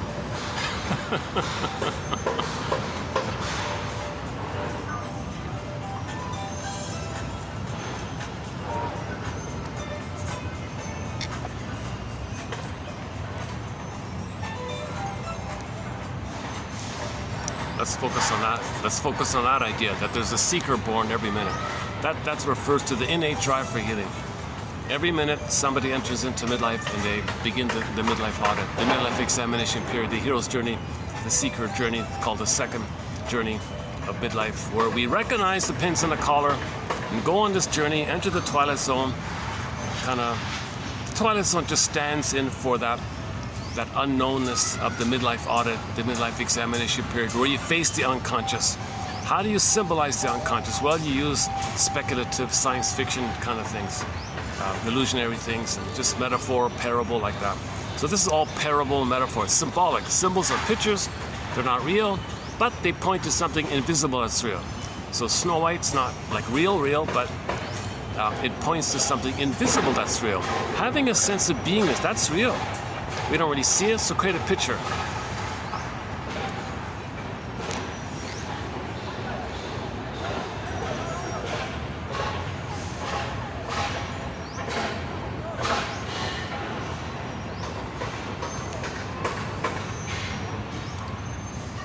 Yeah, I wonder if I can go back to my spot.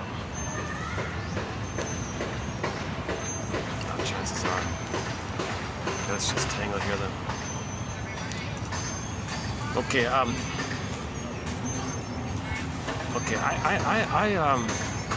still experimenting with interpreting this story myself, so it'll be updated kind of thing.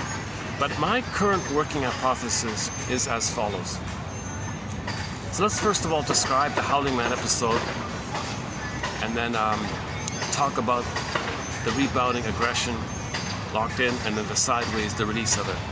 So the howling man was caged in. That's the rebounding aggression inward. It's destructive inwardly, but it's held within. You're not hurting others, you're hurting yourself, kind of thing. But it's held in like that. So it's minimal. That there's less harm in the world if an individual, you know, gets stress in his body versus you know, just blindly being attacking everyone who he thinks can stand in for his mother if he can find some excuse. You know, he's way more destructive like that. And that was one of the points of that episode, that it's hard enough to deal with this issue. It's already hard enough to deal with the issue of the rebounding aggression inward. That's called psychosomatic symptoms. So that's hard enough already that everybody's got to deal with psychosomatic symptoms. Psychosomatic symptoms, okay, they're psychosomatic. They're mysteriously between mind and body. Okay, every body tells a story. The body remembers. The body keeps the score. Okay, somatic memory, somatic knowledge, body memory, so procedurally known in the body, implicitly known in the body like that. It's known. It's the unthought known, but it's known. It's in the body like that. So originally, the baby is crying to the mother. Mother, you didn't meet my needs. He's angry like that. So first the life force was to connect. Mother rejected. Now he's angry. So the soul froze. His life force went to the limbic system. That's the rage area, the anger area. So now he's angry from that kind of place, in a sense of survival mode. Okay, that part of the brain only cares about survival. The feeling brain is about living and loving. The survival brain. So the old brain, new brain, basically, or okay, the old brain. Oh, I gotta deal with this. Now, the disadvantage to this spot is I gotta deal with all these. I got speakers here in the park giving you lengthy announcements, lengthy sales promotions, one form or another. It goes on for a while, kind of thing. On sale, hurry up, you know, that kind of stuff. And I do it in like several languages, I think.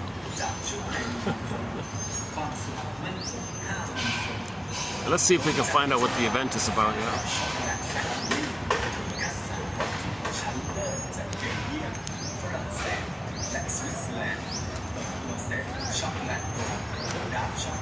You know, I'm wondering if maybe I can go back.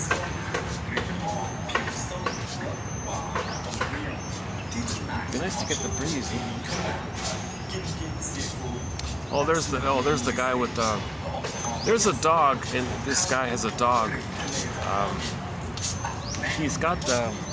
Oh, there he is there. Oh, hi again. Hi. Oh, there's the dog there. I don't know what the brand is called, but he has a. He looks like a border collie or something like that. And they put the dog in the kids' stroller kind of thing. But the dog has a unique.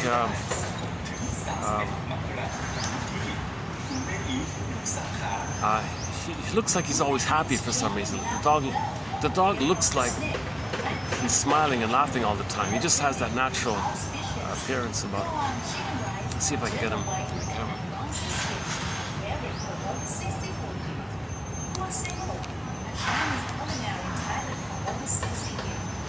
I'm waiting for the announcements to finish. Jesus Christ. Okay, I don't have the quotes with me here about the Howling Man episode. We did 2 videos on it, I think.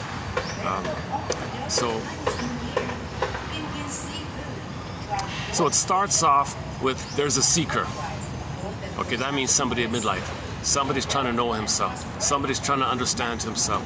Somebody's engaged in self-reflection. He's a seeker. The man's a seeker. So you got this guy who's a seeker. They show you as a guy with a backpack, just wandering through Transylvania, kind of a mysterious, in the 1920s, by the way, somewhere in the middle of Europe or Central Europe or something like that, just like a mountainous area or something like that. So he's lost. Storm, okay, raining. He lost his way. It's got no tent or anything.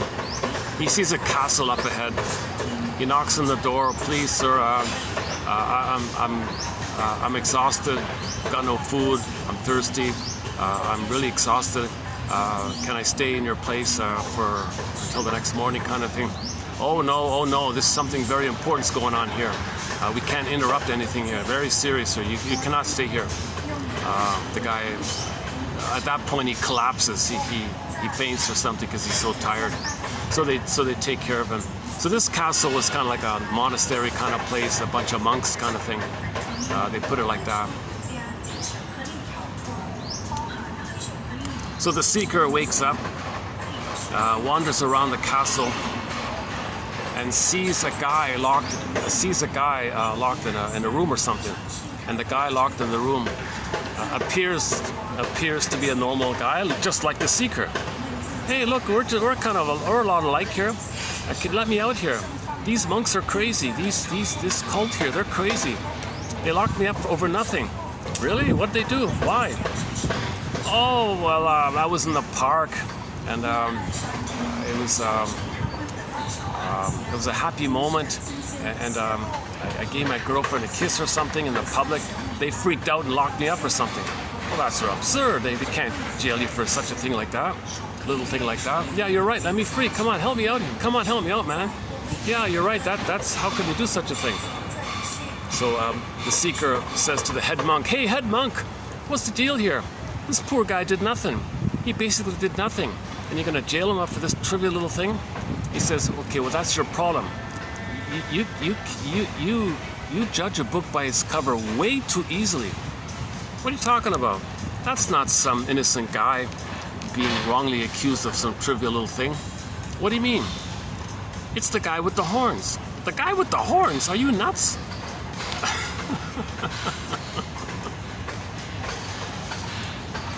He says, that's the greatest skill, that's the greatest trick of the guy with the horns, to make you believe he's not there. He can take any form, any shape. Look, I'm the head monk here. I've been around the world. I've seen the guy with the horns. A metaphor, energetic thing. All over the place. Sometimes he's in the audience, sometimes he's active, sometimes he's silent. He takes different forms, he does different disguises. Don't you recognize this kind of thing? Gee, I've never heard of this. Now remember, the seeker was just beginning his journey. So he knew nothing, right? He was just starting from the beginning kind of thing. So he goes back to the cell place. And the guy, the devil guy says, "So yeah, you can let me out finally?" "Well, I don't know. I'm confused here. Why? What did he tell you? He told me you're the devil." "What? You believe that nonsense?" "Yeah, you're right. It is nonsense. That doesn't make sense." So he lets him out, right? And then as he lets him out, the guy poofs into the cape, the horns, the ear, the whole routine. And now he released the destructive energy. And the secret guy freaks out. "Oh my God, did I do this? Oh my God." And the head monk said, "Well, that's the lesson here. That's the lesson. You learn something here. Don't judge a book by its cover.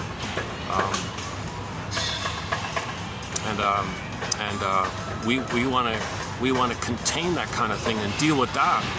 We don't want to deal with releasing that. We want to deal with it kind of within, kind of so to speak." So he said, "Yeah, you're right after all, head monk." So the seeker spent the rest of his life trying to grab that guy with the horns, and he did. He put him in. He locked him up finally, and he said to the housekeeper, "Look, housekeeper lady, don't let him out, okay? Trust me, you got to keep him in." She did the same thing. She let him out. Yeah, this is all a metaphor. This is not literal. This is not technical. This is not actual. This is not physical. This is all symbolically metaphorical. I try not to get people in the camera. Well, they have a dog as well. Yeah? I missed it. Did we get the dog in the camera? People pass by.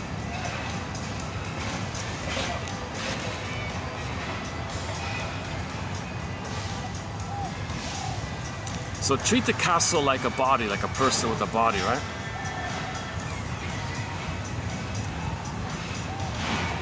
Like a body, like a person and their body kind of thing.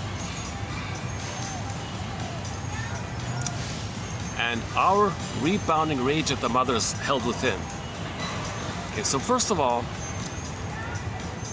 it's not a core thing that should be there. It's only there as a byproduct of the mother gaslighting the baby, shaming the baby, traumatizing the baby, and the baby's anger can't reach to the mother. So first the baby cried to the mother, I have needs, mother. Says, forget it. Now he's soul frozen.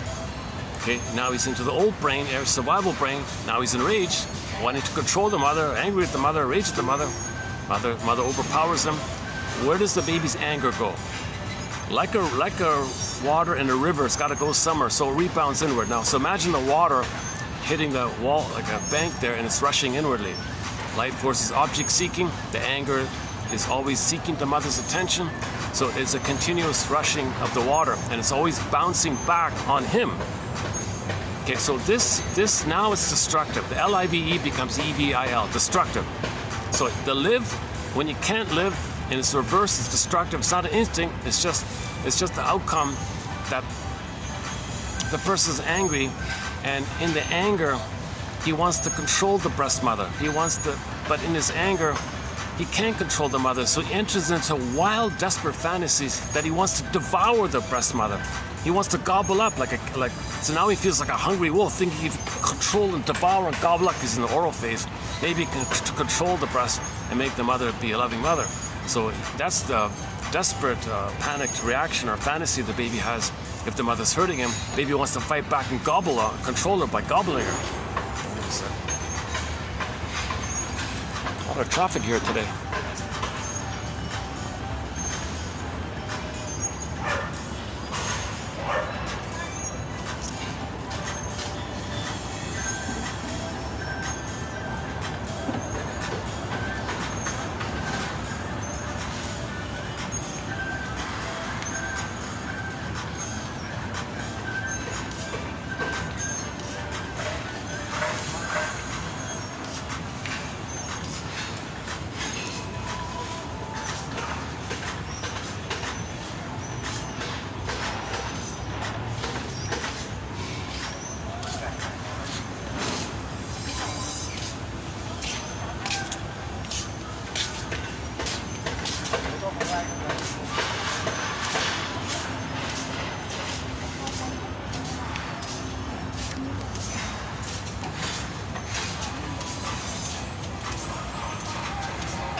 Okay, so this rebounding rage at the mother, it's rebounding inwardly like this, right? Jesus Christ, I'm really fussing. I've been fussing all throughout this video with this with the look like this. How's that? Let's try that. Oh, that's better. Okay. Okay, so yeah, the rebounding aggression is going inward now. Now it's destructive. Now it's destructive, right? Now the anger towards the mother goes to an organ. So your rage at the mother is being detoured around, and you're attacking yourself, meaning you're attacking the organ, thinking you want to gobble up the organ. The organ is being flooded with all this rage. The organ's going to go kaput at some point. Now the pain from that, we say, is a psychosomatic symptom. When the organ can't function properly anymore because it's been attacked by your own anger.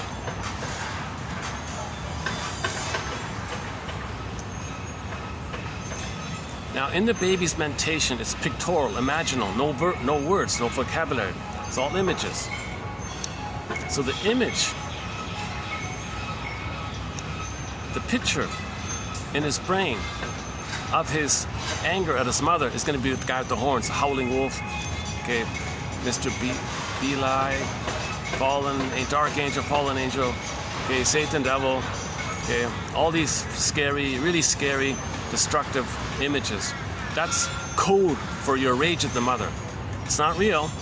It's a symbol of your own rage at the mother bouncing in. So it's destructive inwardly. It's destructive to yourself. So in the howling wolf, the head monk said, that's bad enough that we got to deal with that. That's already a lot of work to deal with this issue, because this issue leads to psychosomatic symptoms. So when the organ goes kaput, or organ system or something in the body, there's a problem like that, Okay, the pain is the ongoing scream and rage towards the mother. Psychosomatic symptoms are emotional or psychological, 99 percent of 99 point whatever percent, says Sarno and many others. So originally the baby's screaming towards the mother. It goes inwardly, detoured, goes around like that, and finds the weakest organ and attacks that. Now there's a problem with whatever, the liver or the kidneys or whatever it is. Now you got a problem there. That problem, okay, the pain, the problem and the pain is a communication. It's a communication. Psychosomatic symptoms are emotional communications. You're communicating your ongoing rage and scream towards the mother. It's going into the body, and the body can only hold so much, and then there's a problem like that. So the pain of the psychosomatic symptom reveals and conceals the rage to the mother. Originally, it was kind of natural, it was kind of healthy and normal, baby to the mother. So it's relational, two people, baby to the mother, relational, baby's crying to the mother. Communicating, that's healthy. If the mother gets the signal, everything's okay. Mother rejects the signal, it turns inward. Now the pain is going to reveal the scream, but they say it's concealed because it's within. So psychosomatic symptoms reveal and conceal the rage to the mother, but it's concealed, but it reveals it. The pain reveals it, but it's concealed because it's within. You don't see it, whereas originally it was overt, it was revealed. Now it's concealed. Oh, there's that dog again.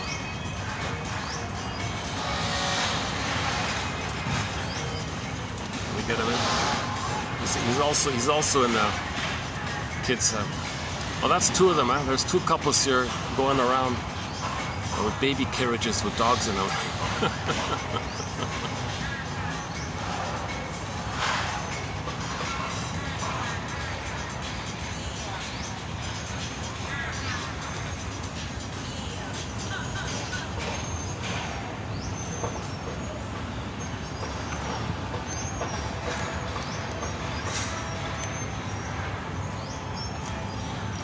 Okay, so this rebounding aggression, Bergler calls it daimonian, this destructive energy, he calls it daimonian energy.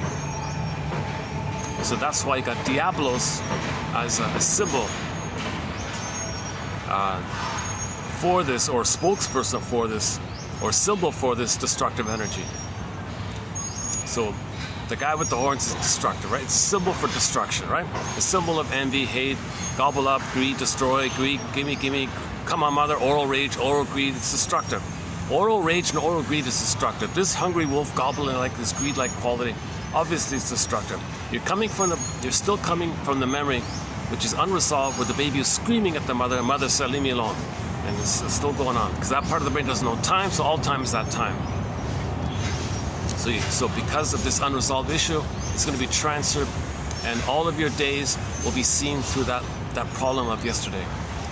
So yesterday creates a prototype for your life, and then you see your days through that. Yes, you see all of your tomorrows through that one yesterday. So all of your todays is a version of the yesterday kind of.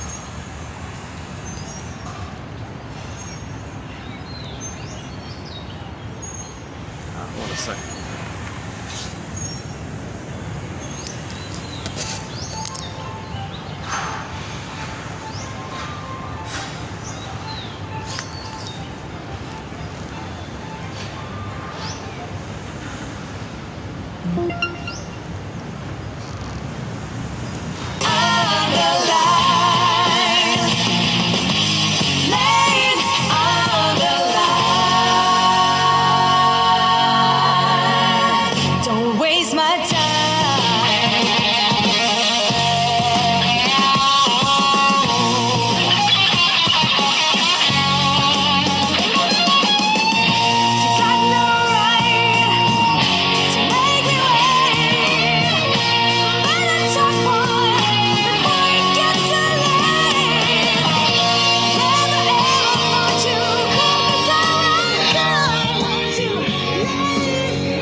That's my favorite cover of hers, yeah. Alyona Yaroshina's cover of Laid on the Line. I don't know if the Rick Emmett knows about it, but he should check it out. That's a great. I think that's the best cover of it. That one there.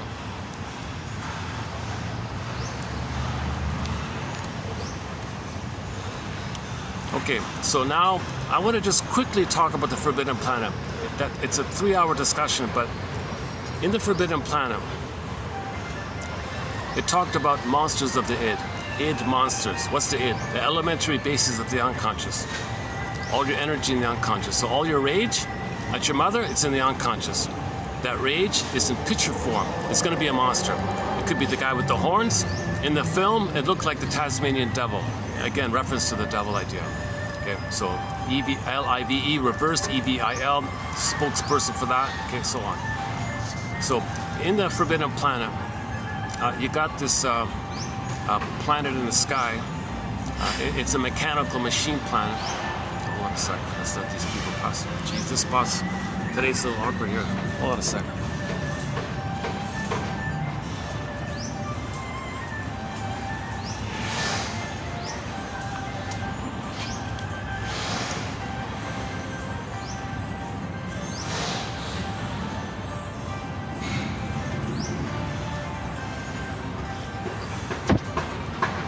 I wonder if I can find another spot here. Son of a gun. It's ironic because it's not busy today.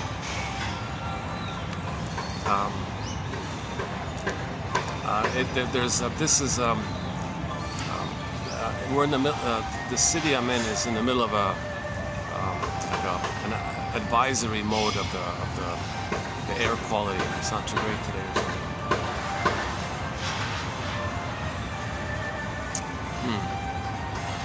Jesus Christ.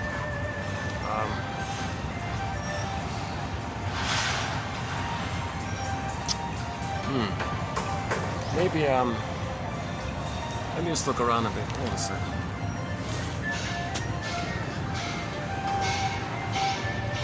Oh, I see. Oh, there's going to be whatever this is. There's going to be a band. Yeah, look at that.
I've got one last spot. I don't like using it, but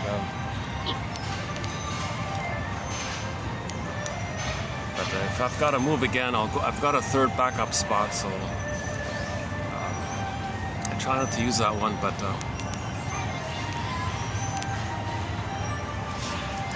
I don't want to comment on any of the people around me or what's going on too much. I'm in a public park, so you can imagine there's certain characters, certain types.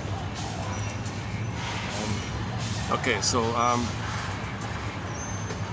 but generally it's pretty peaceful and nice, very family focused, a lot of kids and things.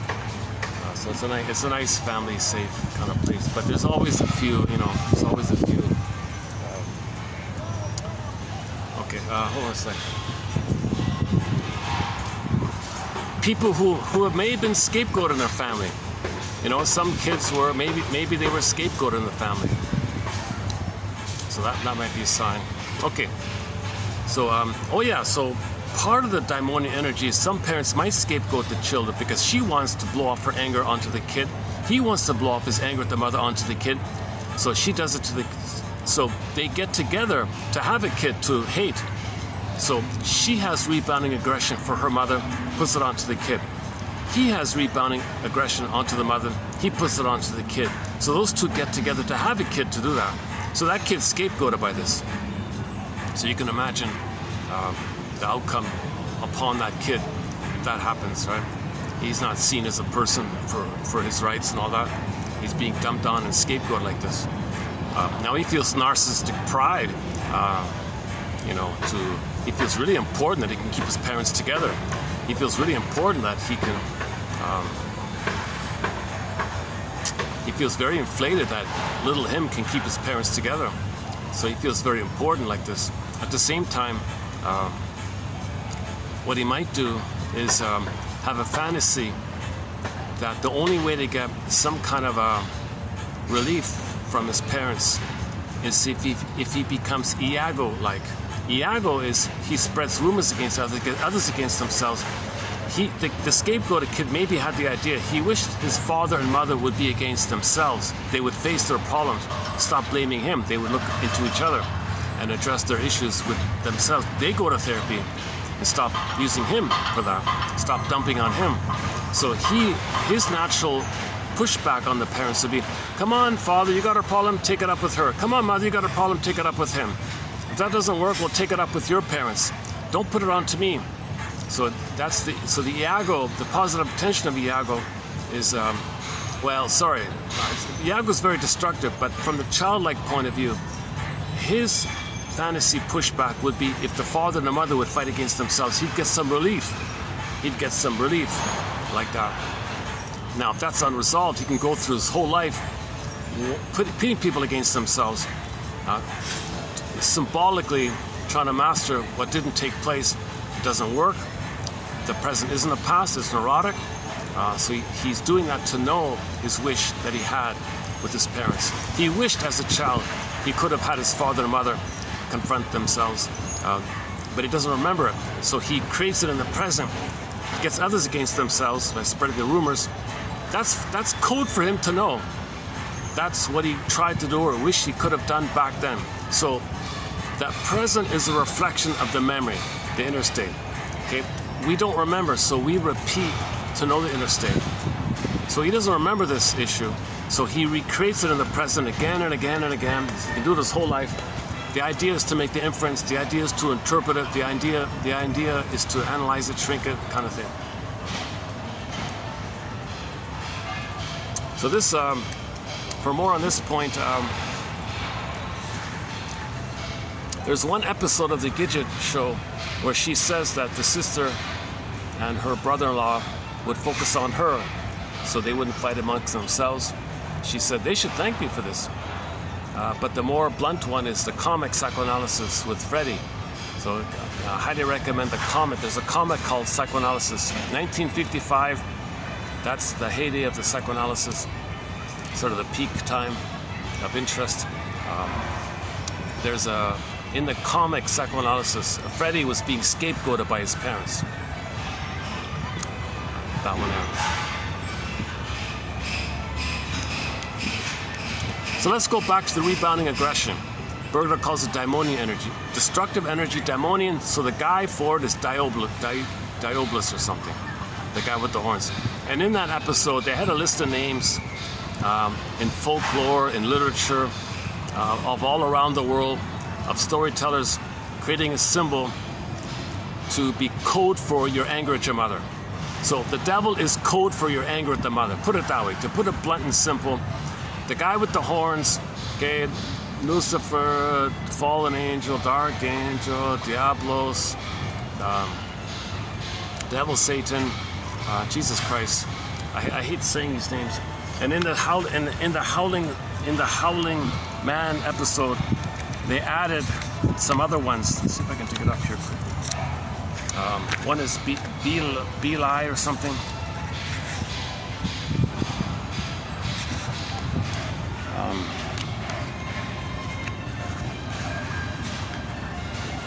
Oh yeah. Okay, one is Belial, Diabolos, Asmodeus, Ahriman, okay, Dark Angel, Satan, Devil, etc. Okay, and the show is simply called Howling Man. Yeah, so when the seeker let him out, the monk said to him, well, that's man's weakness. You didn't recognize him, that's your weakness, and that's his strength, of course. The ancient folk saying, you can catch the devil, but you can't hold him long. Okay, so go to 2681. You'll find that quote there. Okay, just quickly again with the Forbidden Planet. So you got this planet in the sky. It's a mechanical planet, a machine planet, made by some super advanced aliens called the Krell. The Krell were millions of years ahead of humans, and they manufactured this machine planet. And if somebody's on it and they had a thought, poof, the planet would make it. It bypassed physics. I have no idea what the speculative science fiction was, but if you had a thought, it would materialize it. Okay, so first of all, that idea is code for the baby thinks he materializes stuff. The baby thinks he makes it. So in his brain, I want this, poof, there it is. So on the planet was a guy named Mr. Morbius. He was like a language kind of guy, trying to study the language of the planet, i.e. the planet was his unconscious. So they said he was studying the language of the alien planet. That's code for we interpret our dream interpretation. We try to understand the unconscious. So he's in that kind of process. So the planet was kind of an extension of Mr. Morbius's unconscious. Now he got to the point where he understood that if he had a conscious thought, poof, the thing would be there. But he didn't know that if he was enraged at his mother, there'd be monsters on the planet. So at one point he was enraged at these visitors, and then one guy was messing with the Sky Wolf guy was messing with his daughter, so a monster would attack him, kind of thing. He didn't know that these Tasmanian devil creatures attacking the Playboy guy, he didn't know it came from him. In the conclusion, it was revealed, monsters of the id monsters. Okay, he was connected to the machine planet. His unconscious fused with it. So what he unconsciously thought, the machine would create it for him. So that was sort of the lesson of the thing. So the point was, these monsters are within. So the guy with the horns, Diablos, all these things, okay, that's a picture of your rage. Since your rage is within, it's within. Okay, the rage is symbolized by the guy with the horns, so the symbol's within. So we say the monster's within, the devil's within, Lucifer's within, Satan's within, the devil's within, all that stuff. That means you're angry at your mother. That's all it means.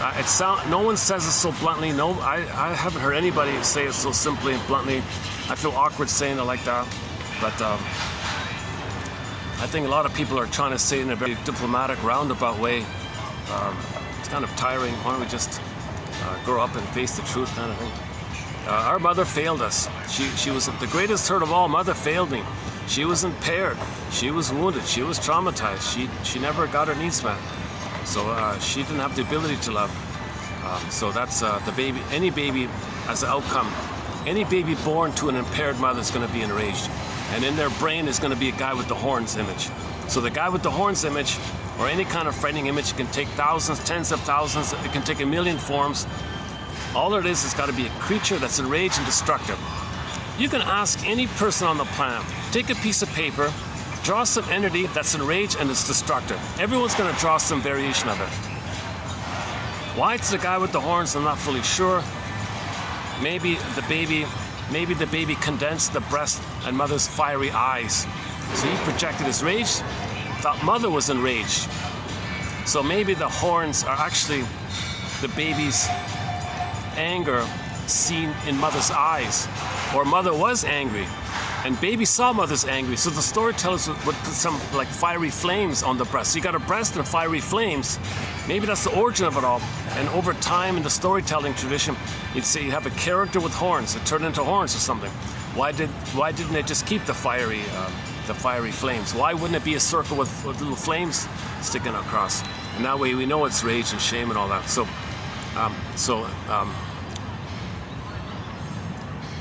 But somebody said, well, it condensed to the bull. So they thought the enraged mother was the bull, the raging bull or something.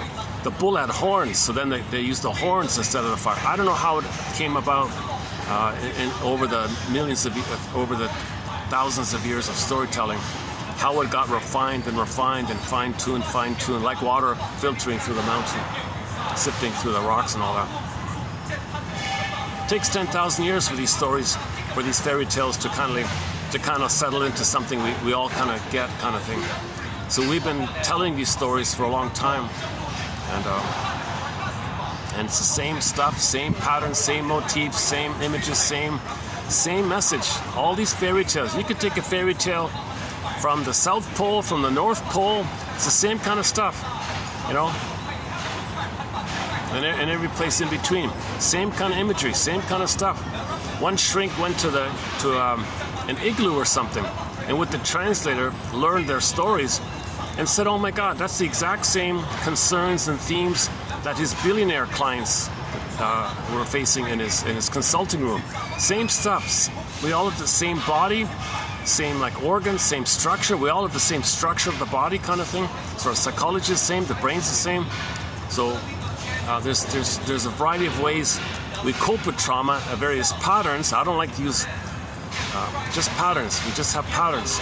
There's a consistent set of patterns we use to cope with trauma called defense mechanisms. Okay, repression, projection, projective identification, okay, acting out, fantasy, Faustian deal, Faustian pact, Faustian bargain, called identification with the aggressor. Okay, sometimes there's okay, the splitting is a key one, either or. Okay, repetition compulsion to not remember.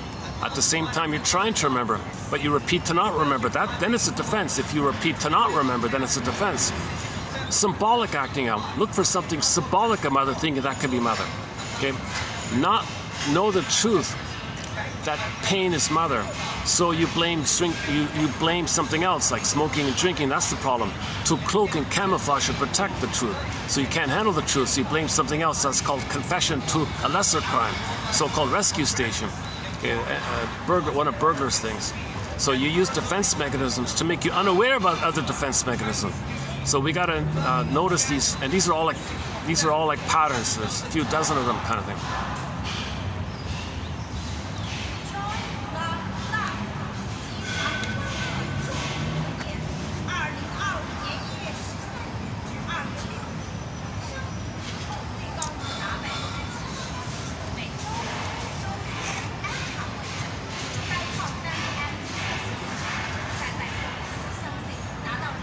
Actually, ironically, this is the day with the least people because of the haze warning, the air quality warning. But I thought maybe Sunday it'll be a little better, right? On Sunday it might be a little less traffic, and the buses and the sky trains are free for 1 week to encourage public transit use. So I actually got here for free. For 1 week, the transit's all free.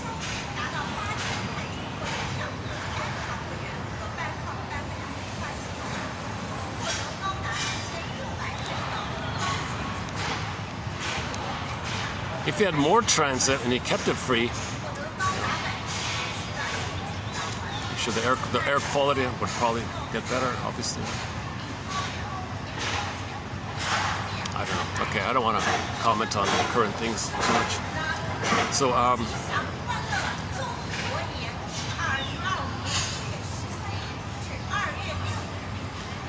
just waiting for these announcements to pass by. Okay, so Forbidden Planet, it's a film from 1956, science fiction film. It was part of the mental, emotional, spiritual hygiene movement of the 50s, 56. The comic came out in 55. There's that Forbidden Planet film. The whole planet was a symbol of your unconscious. And the unconscious would have images. The images would be seen as materialized so we could see it, so the viewer can see it.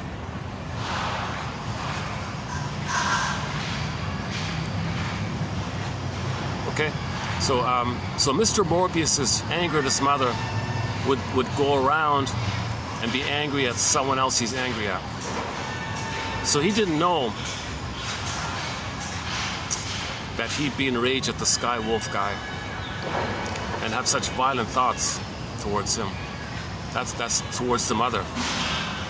So that's why it's destructive. That's why it's a devilish kind of character. But it's from within. Okay, play our song. We have a song by the band Delirium on our soundtrack called Self-Saboteur. Yeah, why don't we dig it up here?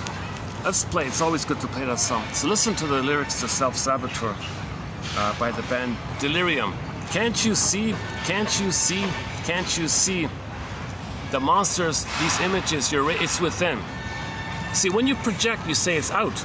That you repress it. When you repress, then you say others. So that image, you describe the picture and assign those traits, those characteristics of the picture, and describe others as possessing those traits. That's doubly whacked because the image is not even real, and it's code for your rage within. It's within. Describe the picture. Now describing the picture onto someone else and say they possess the things that's not even real. So it's really off. So it's all within. Can't you see it's within? It's really quite explainable. This sings Katie Lee. But let's play this one here called Self-Saboteur by Delirium. Yeah, here we go. Oh, I gotta turn this on. This is an annoying speaker, this dollar speaker. I gotta keep. It doesn't stay on for some strange reason. Just disconnect my. Oh, that's not it. Whoops, I missed it. Hold on a second. Oh, that's Shrinker Man. Oh, that's a good song. Shrinker Man, Shrinker Man.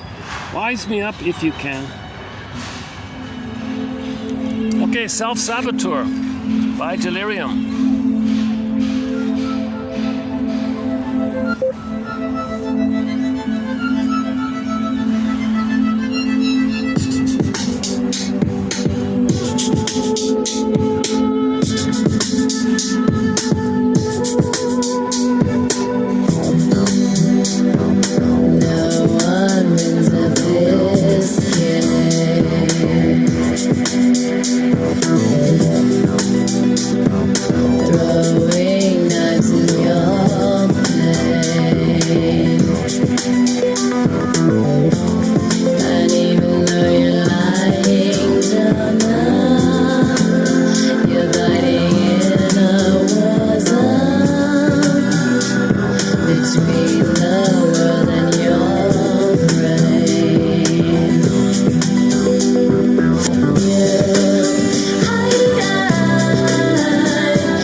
that's the point of the film, to tell you it's within.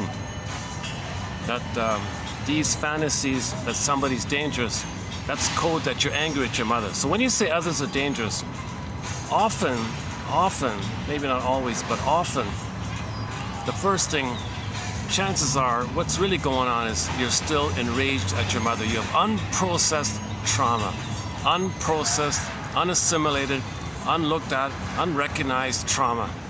Okay. A very quick way to know of this is that when you're triggered, anytime you're triggered, that's trauma. That the trauma came up. Whenever you're triggered, generally speaking, that's code for unprocessed trauma. Is this right? So like, if I get like annoyed during a video, I notice I'm a little triggered. What do? I reach out to my imaginary audience. Mother, imaginary audience, help me, soothe me. I'm upset, I'm scared because I got triggered, right? So when I complain in the camera a little bit, oh, that thing happened, I'm talking to my imaginary audience. It's kind of like, the energy is kind of like,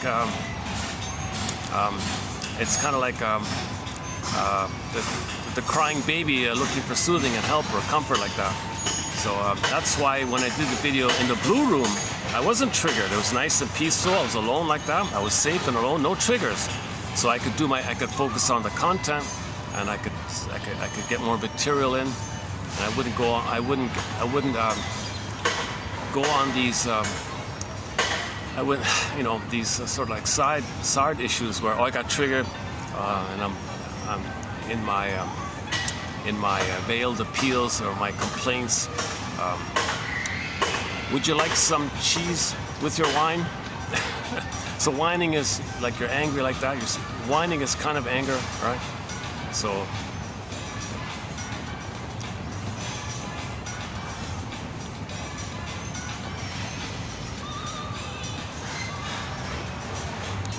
once again, I have not been analyzed. You see my anxiety as I speak. In particular, when I get interrupted by things and questionable activities. Okay, let's stick to the core image here. So on the Forbidden Planet, you had these mysterious monsters running around. Nobody knew where they came from. Nobody knew. Are they like from another place invading the land? No, they came from within. They were materialized from within. So that means in your mind, you got a monster image. It's within. Like the song says, can't you see it's within? It's really quite explainable. Now, when it's within, okay, back to Howling Man, it's caged. It was a caged up kind of thing. But when it was like running on the field, when it was materialized and attacking the persons, now it's destructive. Because those Tasmanian devil characters were destructive like that. So in the Howling Man, hold on a second.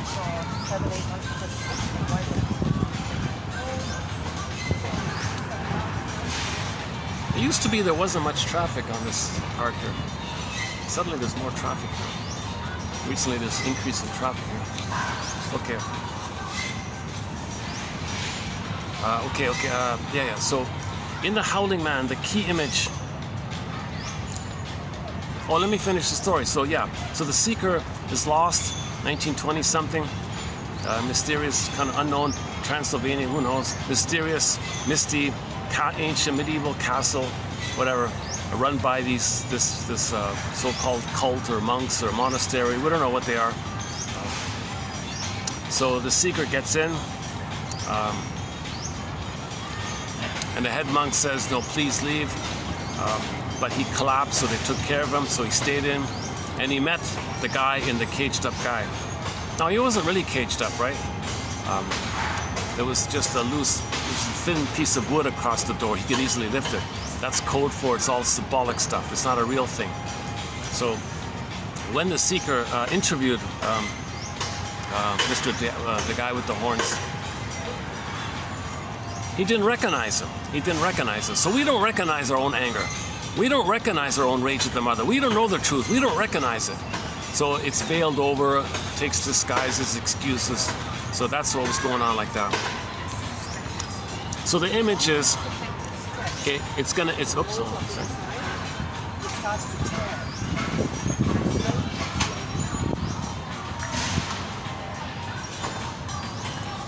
So the image is the door was open and he ran out. Now when he ran out, things were destructive, right? Things got,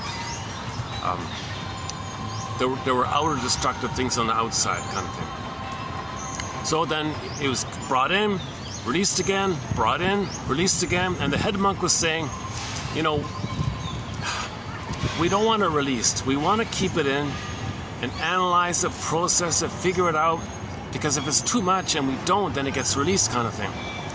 So that's the core message of the film. A, that it's within. It's our rebounding aggression held in. That's the symbol of the devil, or okay, it's a picture of your rage at your mother rebounding in. So when it's within, it's caged up. That's a psychosomatic symptom, but it's held within like that. Now, the body doesn't want to go kaput totally, so it's going to find some excuse, some flimflammery, where you want to find some excuse. Okay, you want to find some excuse to express your anger on to your mother onto someone else.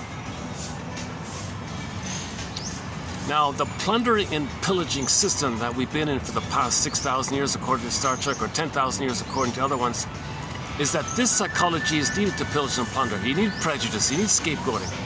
Okay, so if you're going to plunder a place, you need people with this psychology. So that. Now we're entering into the behind-the-scenes thing that created this kind of thing.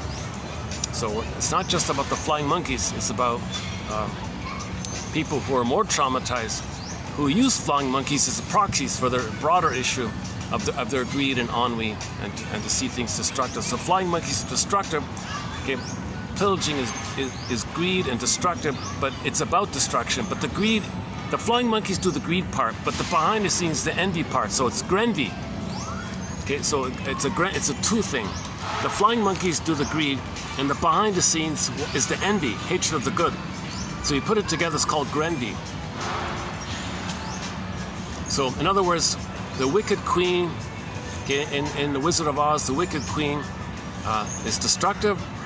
The flying monkeys are just greedy. They want to profit. They want to win the queen's favor or whatever. They're just greedy. They're ambitious like that. They don't care. So the flying monkeys do the greed part, but the behind the scenes one is the destructive part. So that's called grenvy.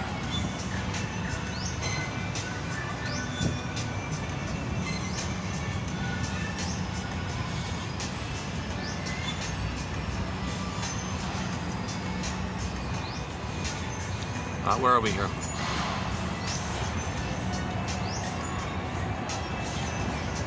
Okay, so the Howling Man. So the Howling Man image is the rebounding. The dynamic is, if we don't forgive, if we don't understand our mothers, and we're loyal to her, and we whitewash her lovelessness, we whitewash her crime, and we're loyal to her, and we don't want to believe the truth. You can't handle the truth.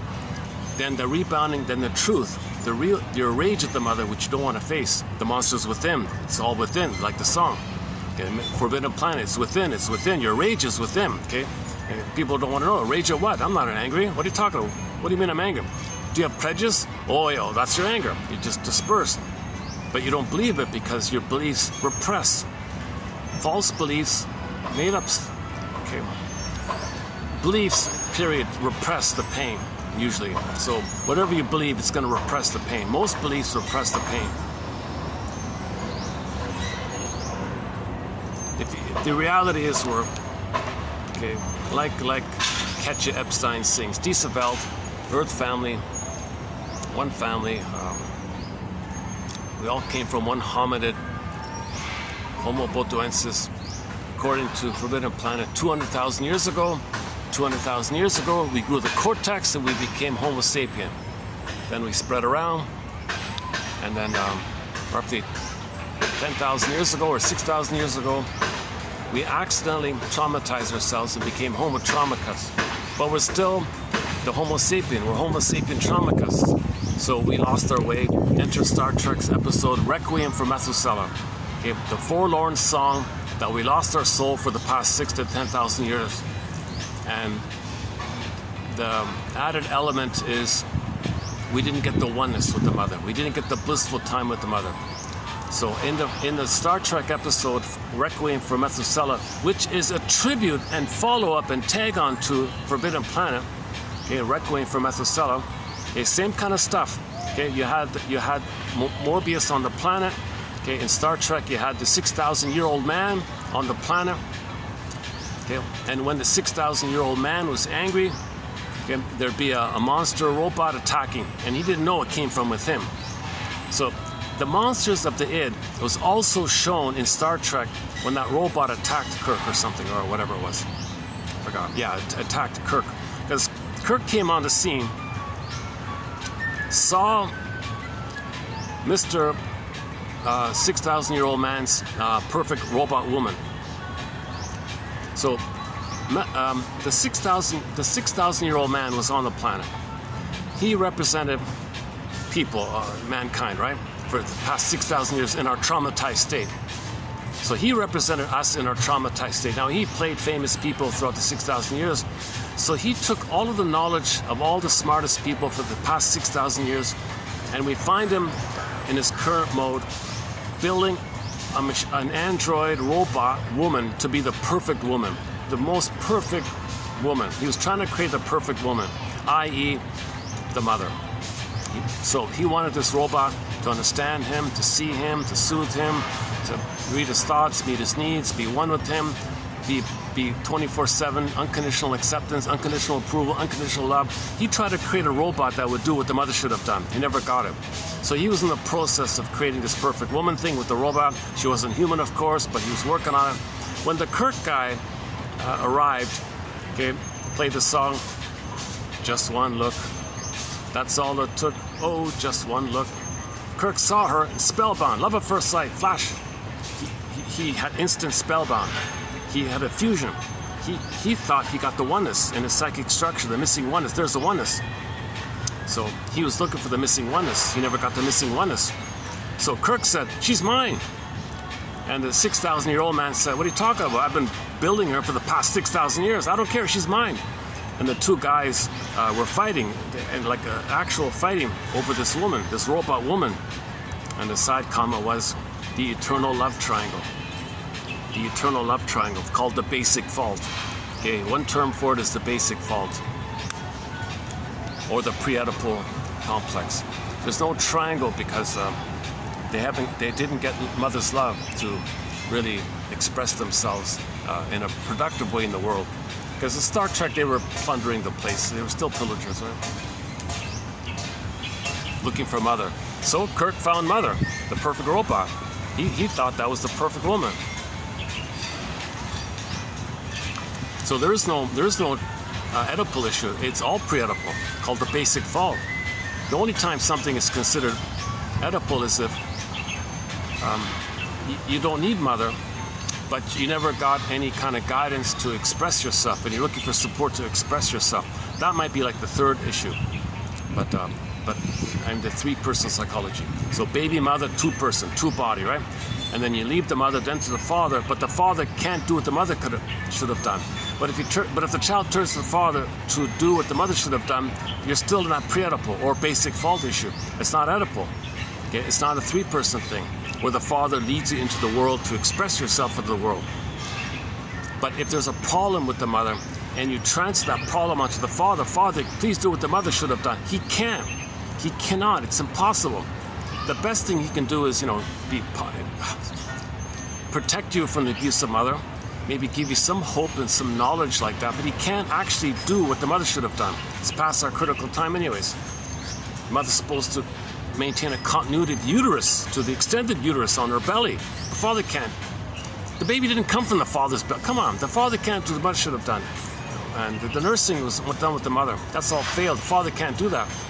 So that's the problem with birth trauma and the cord being removed, the placenta being removed, and the blissful oneness being broken, and the pin goes in the collar. So that's the problem that we've been in for the past 6,000 years, that we didn't get the extended blissful oneness with the mother. Now we have this constant craving, constant yearning. Play the song Constant Craving. Most of the romantic songs about yearning, waiting. Where's the blissful oneness? So we also play the song Love How You Love Me by Melanie Thornton, the music video. The two people hold hands and float up in the air. They have blissful floating, blissful feeling. So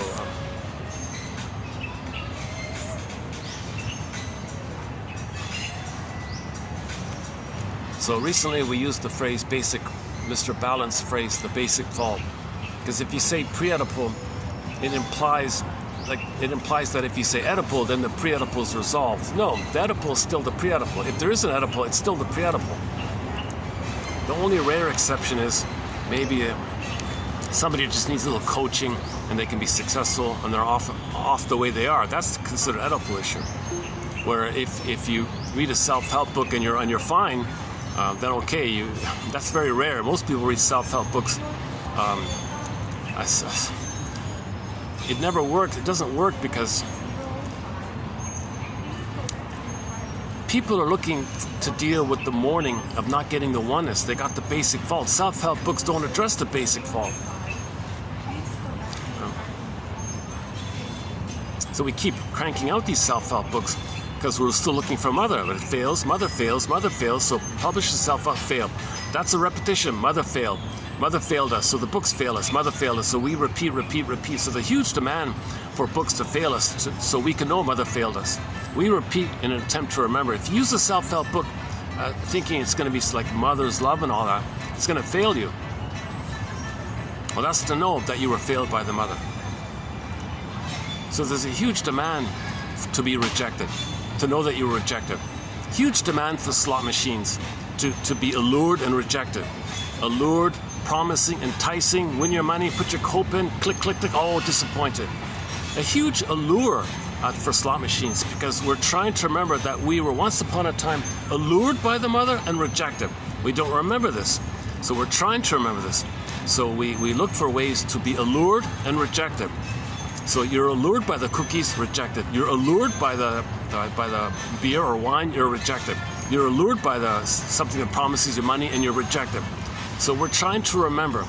See, we keep repeating and repeating, and we got to make the inference that what we're doing is symbolic of the past, to know the past so we can stop repeating and be practical and not waste our time and money in what's called symbolic acting out or transference acting out, where the present is still the past and living in the past. It's all unconscious, under the water.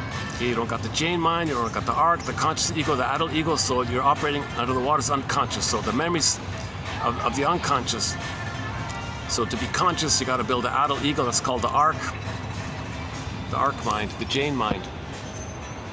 Okay, the Jane mind comes about when you get to a place called both and thinking. If you can get to both and thinking, the third side of the coin thinking, vertical thinking, three-dimensional thinking, broader thinking, then you're good. Hold on a second.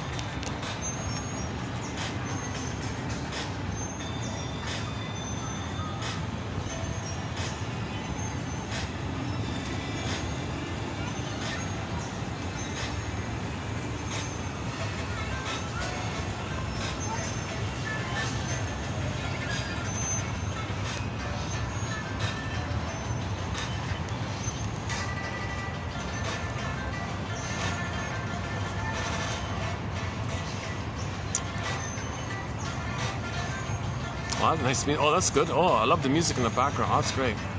Oh, that's great. Yeah, okay. They got the koto or the zither or the guchen. Is it the guchen, is that right? A plucking, kind of traditional plucking kind of instrument.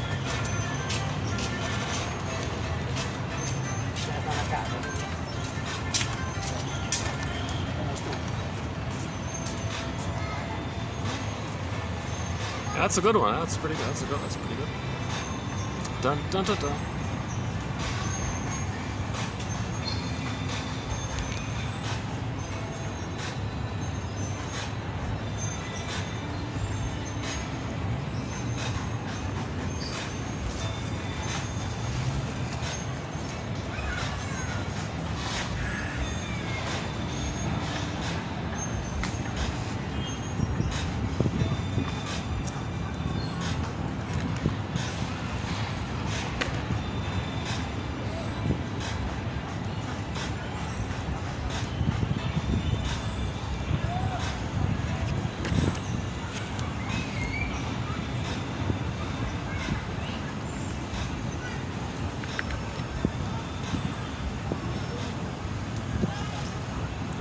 Okay, let's read the first part, the first half of 2973 about this rebounding aggression.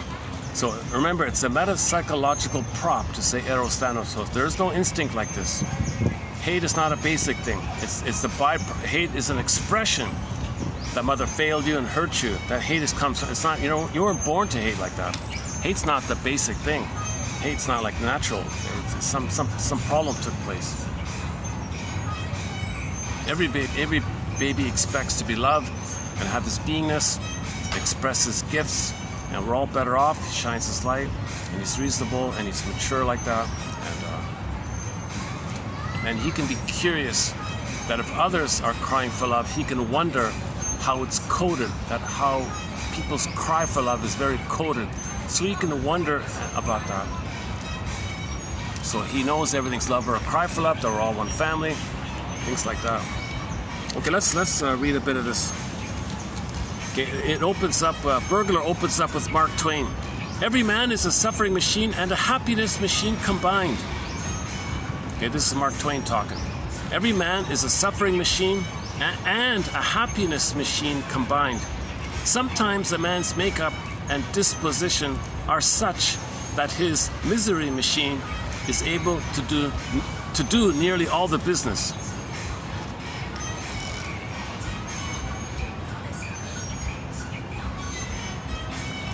Okay, Edmund Bergler. The long maturation period of the human child renders his aggression inexpressible. So the baby's helpless, right? Just comes out of the womb. What's he going to do with his rage? He's enraged, but how does he express it? So it's going to turn inward, right? He's passive. Not much he can do. He can scream, I guess. I don't know. He has no motor skills. He can't pick up the phone and ask for help. He can't. He really can't do much, right, when the baby comes out. So his rage is inexpressible. Since it is inexpressible, it must turn against the child's ego. For drives are like rivers. If the flow in all directions forward is impeded, the river must reverse its flow. Reverse its flow. Life force reverses its flow. His anger at the mother reverses flow inward. Okay, that's the misery machine. So he was meant to have a happiness machine if the mother loves him, but the misery machine is to rebound. The misery machine, or the suffering machine Mark Twain talks about, is this: the rebounding aggression, the reverse of the flow. Thus, every child starts life with a negative balance, with the dice heavily loaded against his chances at the happiness machine and heavily loaded in favor of the misery machine. So typically speaking, too many babies are being betrayed by their mothers because mothers don't remember that they were betrayed by their mothers, so they repeat it onto the baby in their attempt to remember that they were betrayed. So they betray their babies in their attempt to remember that they had been betrayed, So they don't remember, so they repeat it. So the core betrayal is the cord's removed, the placenta's removed, and then she's betrayed.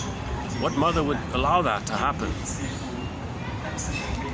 So one suggestion is mothers train their Doberman pinchers in advance.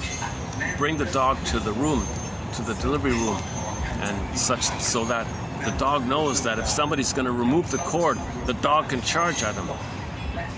And then the father is advised, after the dog charges, darling, take the baby, hand him to me, kind of thing. So we got to protect this sacred link between the baby and the mother. Violating that link is a betrayal trauma. Now the misery machine goes in like this.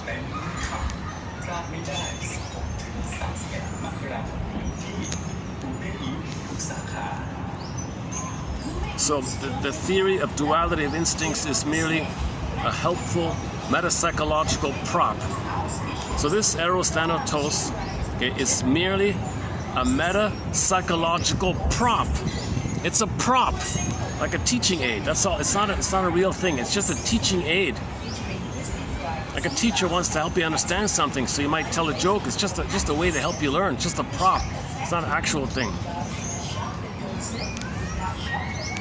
There is no point in reproducing what every student of analysis has learned from beyond the pleasure principle and the ego and the id. The core of Freud's theory is the assumption that the human life is an unending struggle between two basic instincts, the life instinct Eros, okay, and the other one Thanatos. Eros attempts to discharge upon objects in the outer world the tendency of Thanatos.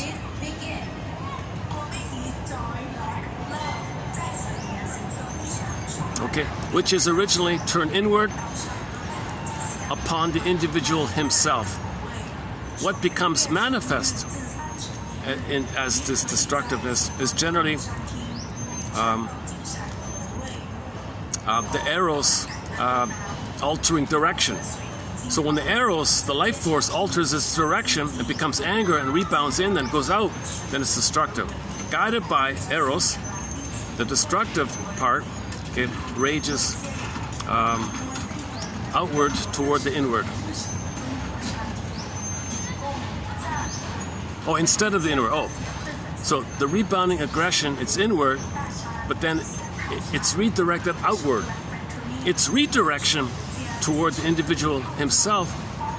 So if the rage to the mother goes to himself first, it's regarded by the person as the greatest possible danger.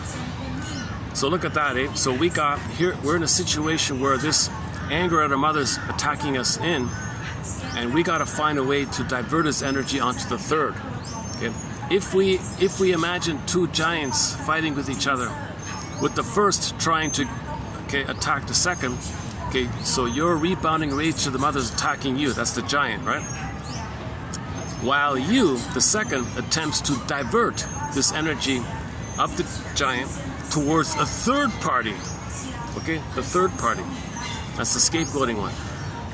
If we imagine further that the two giants are operative within one personality, we have the idea of Eros and Thanatos. That's it. A metapsychological teaching problem. Oops.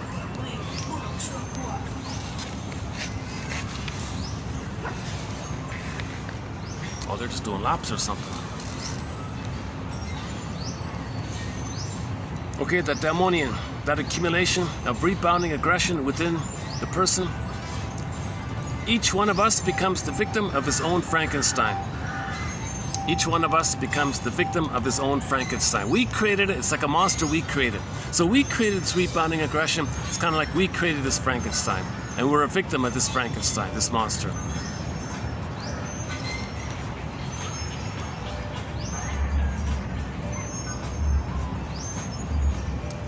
Okay, the next part leads to the link between this and the inner critic. Now, the memory that you didn't save your mother. Okay, did you save your mother? No.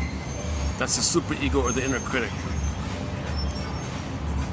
Now that voice, fusing with the guy with the horns, okay, you put it together, now you got Michelangelo's accusing voice, the accuser one.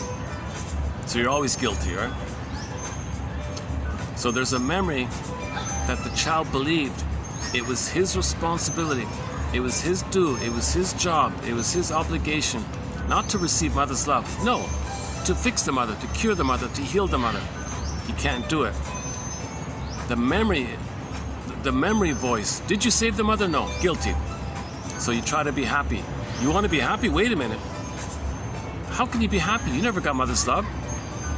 You needed to save her. Did you save her? I didn't. No. So you're always guilty like that. So you're stuck with this constant guilt, this constant do, this debt, this do, this get, the voice accusing you. Did you save the mother? No. That's the superego, the inner critic. And so this voice fuses with the monster, okay, and it's kind of then it's a version of the monster attacking you. It's called the accusing voice, the Michelangelo painting one, right? Okay, I won't read it here. If you want to read it, it's here. This is sexy. Okay, I'll leave the rest for your reference here. The accusing voice poses the true. Oh yeah, and you think you can't tell the difference now between that accusing voice and your authentic conscience. Like, whoa, right? Like now you believe the accusing voice, so you don't even, you've lost yourself. So diablos means the accuser. Oh, diablos. Okay, the guy with the horns, the devil, means the accuser. Oh, that's the same thing. Michelangelo is the accuser one, the finger painting, the finger pointing painting by Mr. Michelangelo. That guy is called diabolos. Okay, and the energy,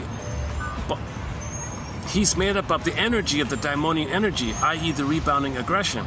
So your rebounding anger at the mother towards yourself, okay, the pitcher or spokesperson to channel that is Mr. Diabolos, the accuser one. And you're not in touch with your true conscience.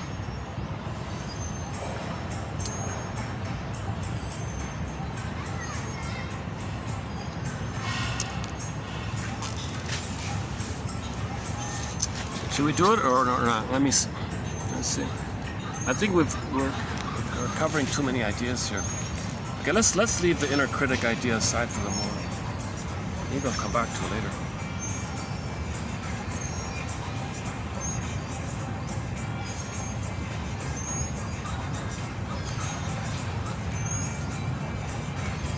Yeah, okay, it's sort of basic. Okay, so let's just leave it. Okay, so that's are we still recording here?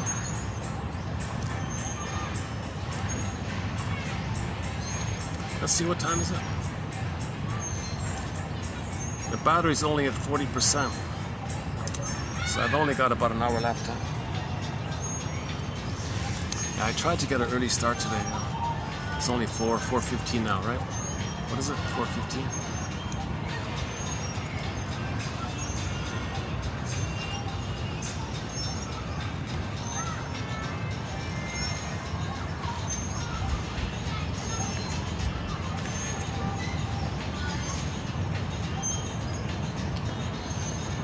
Yeah, the SkyTrain was packed coming in on an early afternoon on a Sunday. It was packed, the train, so it worked out.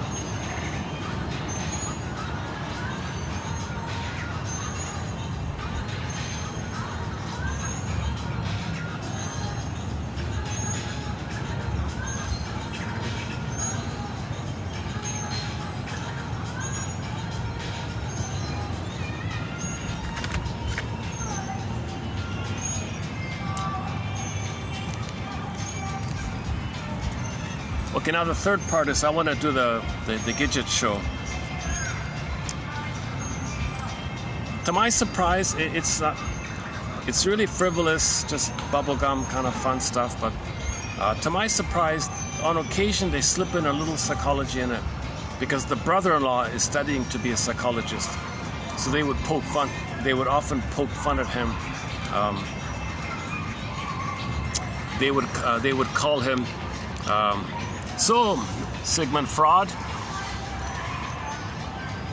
you see, that kind of joke in the show, they call it, oh yeah, so Mr. Sigmund Freud, that kind of joke, okay, that's called, that's Schadenfreudian. If you make fun putting down Freud, you're a Schadenfreudian. Somebody made a joke, I like that. So Freud means joy, ironically, right? Freud means joy. So,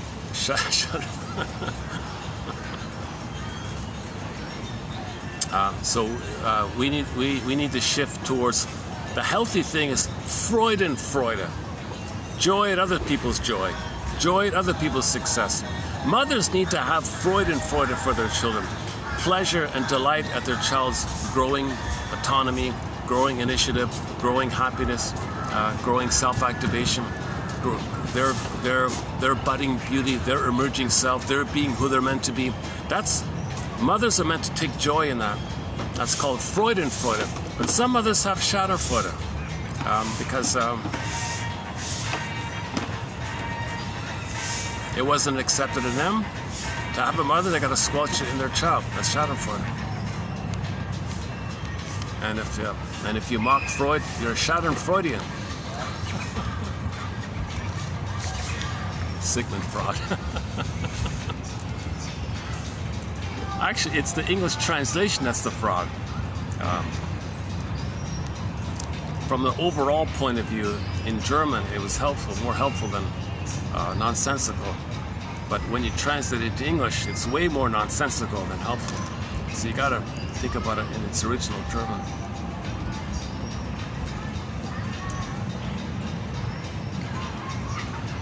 Somebody said almost every therapy,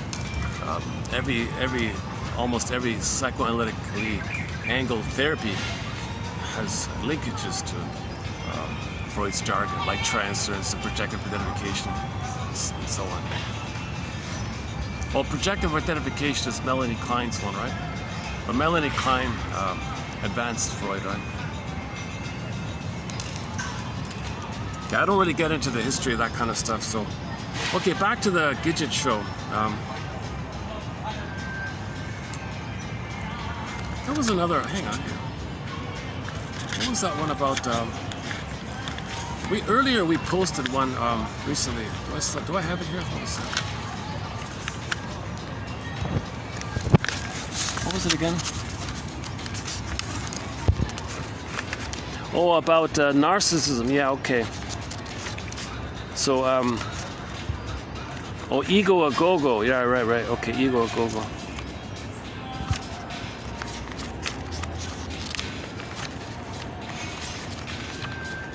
Oh, here we go. There are many differences between boys and girls, happily, but narcissism is not one of them. Gidget says, when it comes to the me of things, it's everybody's dance. Sort of a ego a go-go.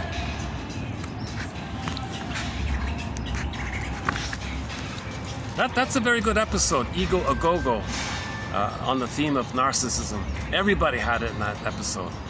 They brought it out. Okay, now I want to mention this episode where they talked about the book by Jürgen Ruesch. How do you pronounce R-U-E-S-C-H? I just found it. Ruesch? Is that right? No. Rusk. R-U-E, Ru, S-C-H. Shka? Rushka? Rueshka? Rueshka? Rushk? I don't even know if it's one syllable or two syllables.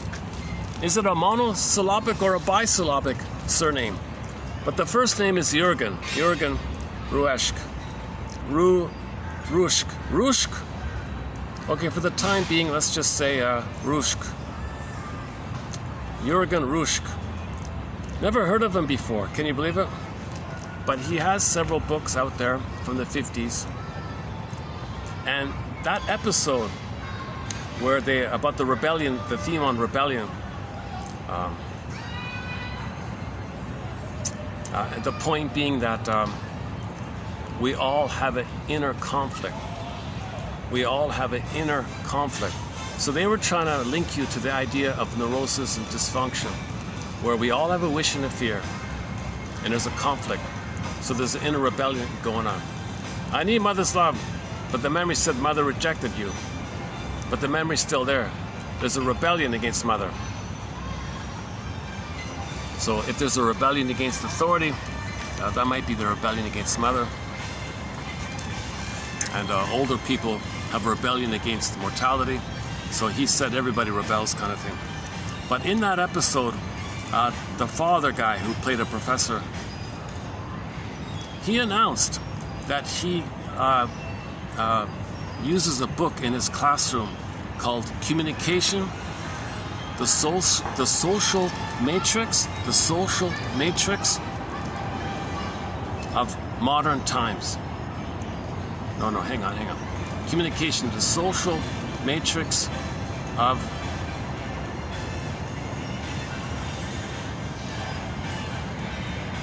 current times, modern times. Oh, I forgot already. But the book is entitled Communication, the Social Matrix of Psychiatry.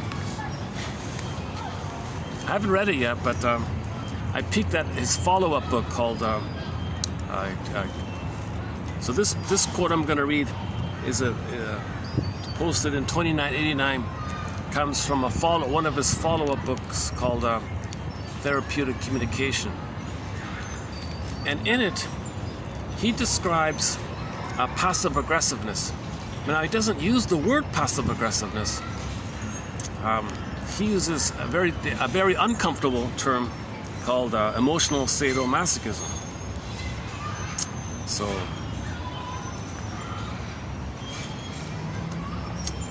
but I think it's still helpful. Okay, so here it is here. Okay, so I'm gonna read the quote as is. When you hear the word sadist, you gotta think in terms of like the bully pattern, emotional, psychological torture, like a cruel humor, dark humor, put down humor, mocking humor, schadenfreude, anything where you take perverse pleasure in other people's suffering. Okay, and the emotional masochist is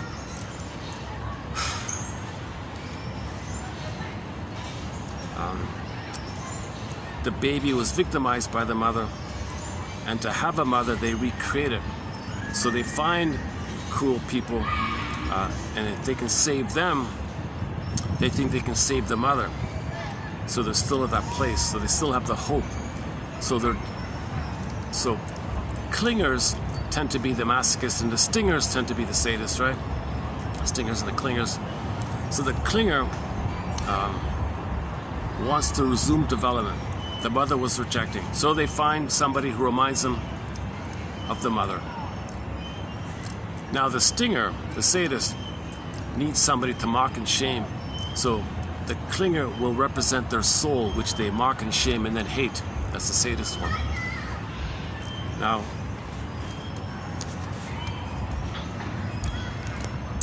so I want to superimpose this dynamic and include it or infuse it into our thread on the passive-aggressive narcissist.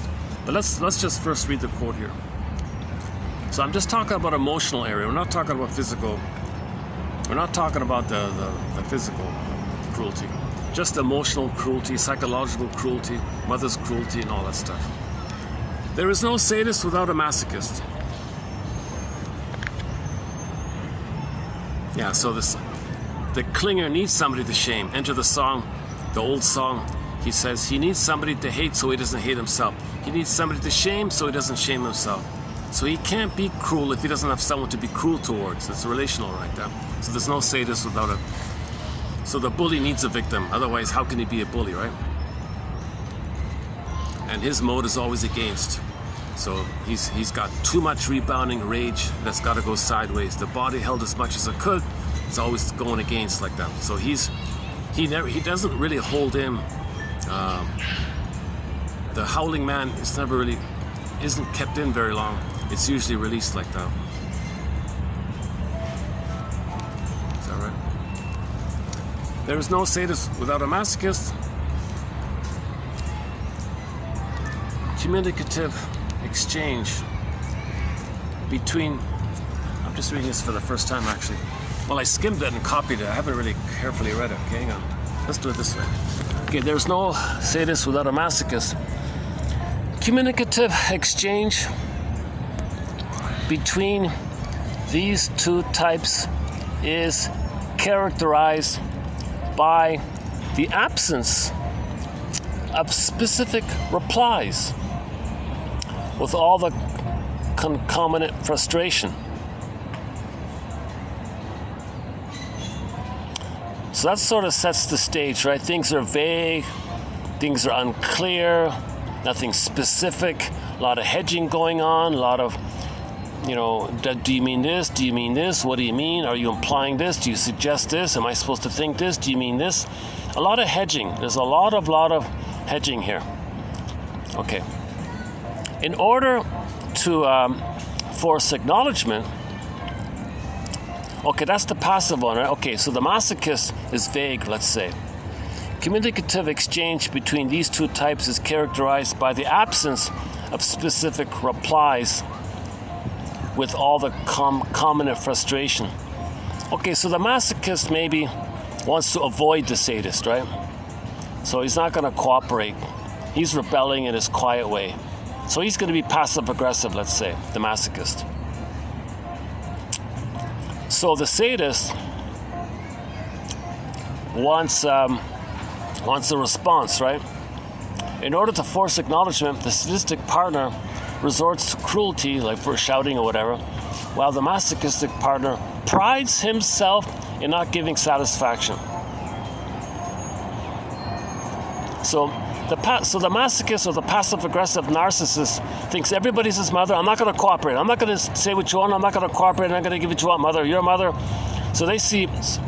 So the passive-aggressive narcissist thinks everybody's their mother, and they rebel against the mother passively. They don't give clear answers, make things vague. So they're angry. That's going to make the other one angry. So both sadist and masochist learned their approaches in childhood. The client's specific messages were not acknowledged, and the verbal statements which emanated from the parents often did not match their attitudes and actions. Okay, so the mother was inconsistent, the father was erratic, the mother was erratic. The child thought this, no, it was that. The father implied that, no, it was that. So the childhood was chaotic like that. The child then had to either to resort to tricks to force a response. So the child becomes passive aggressive to get some kind of response, I guess, if they're being ignored or something, or submit to arbitrary expressions of the parent.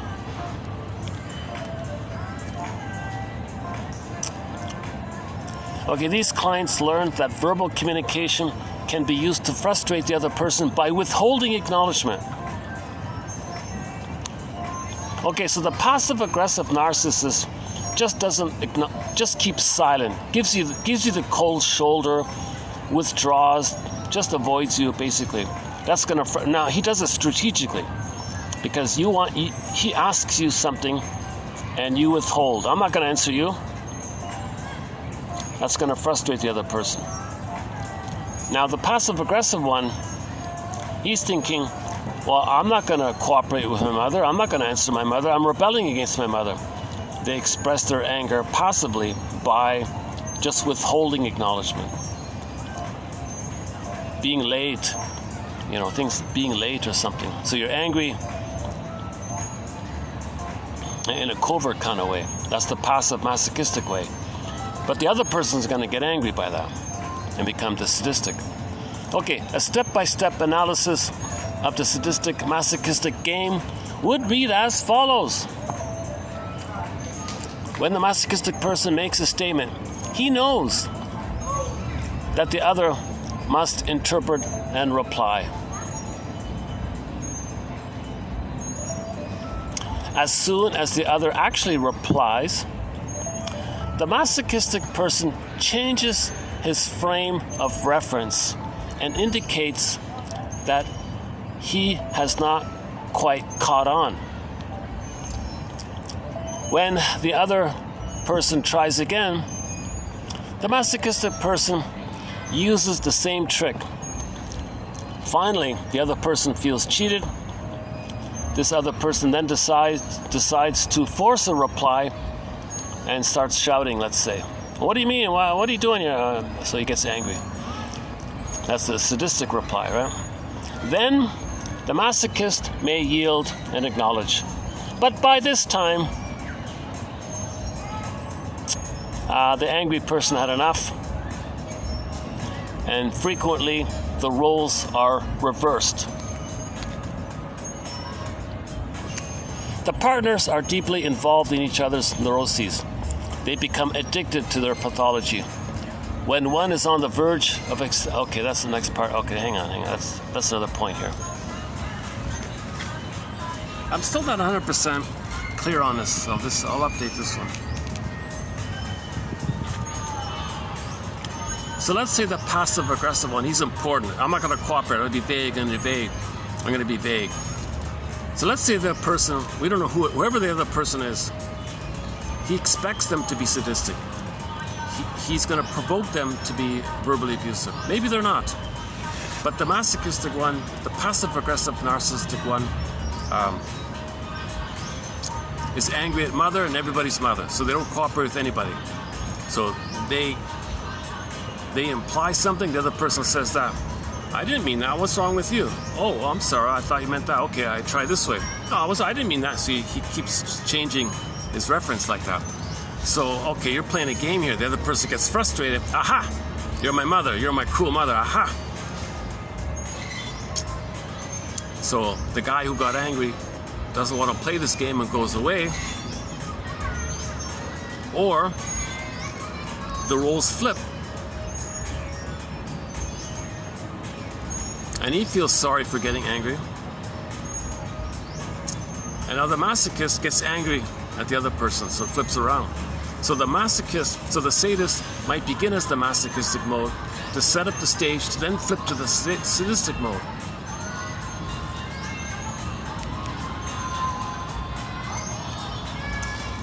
So if the mother hurts the child, that's a covert, sneaky thing to do. The child's going to be naughty, then she can be sadistic against the child. Something like that. Okay, a follow-up to this on the next page here, also by Jürgen Ruesch, or Rook, or whatever. Where is it here? By reversing the roles, he then became the avenger, a role which stimulates the other person's wishful thinking, and on goes the game. The circumstances that lead to the development of such personalities is related to double talk. For example, when a mother openly encourages her son to feats of adventure and then secretly manipulates the scene in such a way that he cannot leave home, the situation becomes loaded and the child learns to respond in an equally roundabout manner.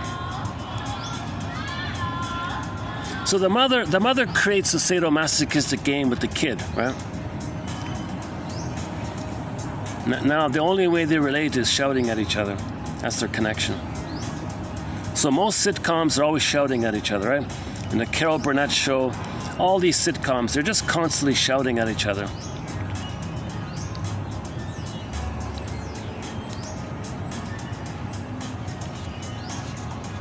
So nothing's consistent because no one has a feeling self.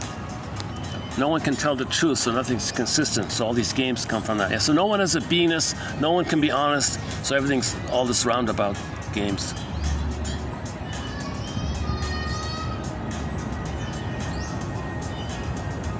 Okay, he's got one here about the groups one. Okay, the groups one.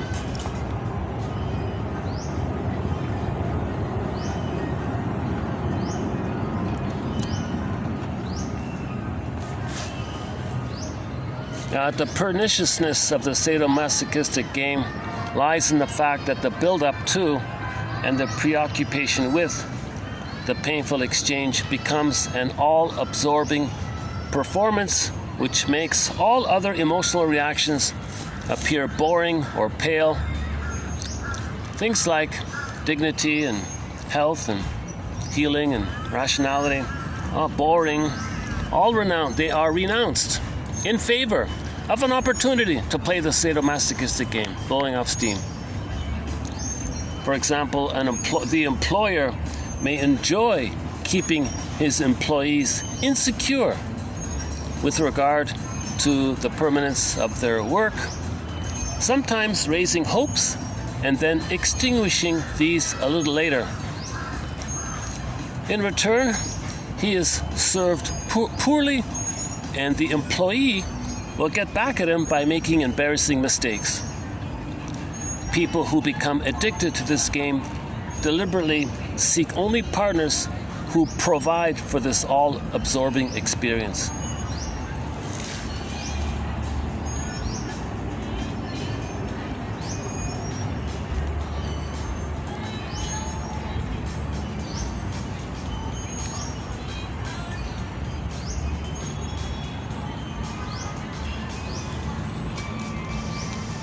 Oh, I see. There's a whole bunch of people just doing kind of circles, like walking around in circles.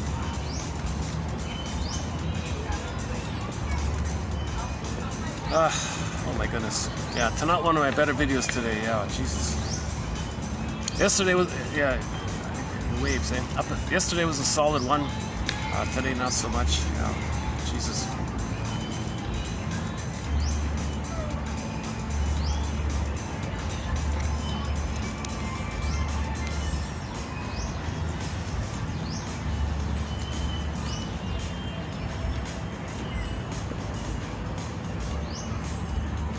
staring at me over there. Oh, Jesus. Okay, let's make a move here.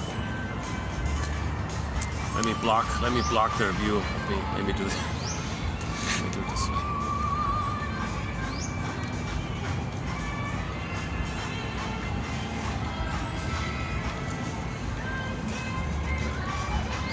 Well, should I continue a bit or just maybe wind down this video here?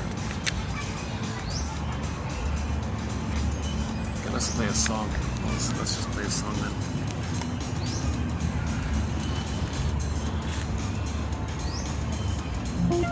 All right, speaker. Got the speaker.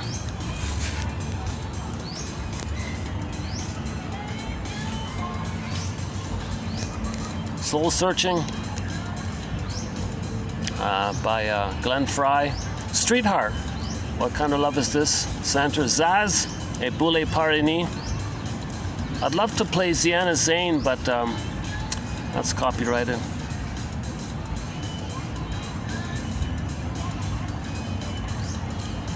Phasers on Sun is a fun song. What do we maybe just play this one here? Okay, Phasers on Stun by the band FM.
this idea about the beliefs for a minute. So how does the mother, lie to herself that it's okay to hurt her child? Well, she covertly sets it up to create a situation where she can express her rebounding rage to the mother onto the kid and the scapegoating. So she sets it up in advance. So hurts the child. Child's going to be naughty. Then she sets it up like that, and then uses the child's naughtiness. Enter the camouflage called spare the rod. So she fools herself. Yeah, I don't want to spoil the child. Yeah, nobody wants to see a spoiled child. So that's just a cloak. That's not the real. She doesn't care about that kind of thing. She's just looking for some kind of self-deception to fool herself and to fool others. So that's sort of a handy, convenient motto that a lot of mothers will engage in, and fathers as well. But the only purpose is to repress the truth. The real agenda, the unconscious agenda, is the rebounding rage at the mother got to go sideways. So the child's going to be scapegoated for this, using the cloak and the camouflage and the BS and the flim-flammery called the belief, okay, called this made-up idea. Now, made-up ideas are created by the pain to make you unaware that the pain created it, and the belief represses the truth. Now you got a green light, so to speak, because you don't know the truth, and you believe the BS, which provides cover and camouflage to fool yourself and others, that it's okay to be angry at the child.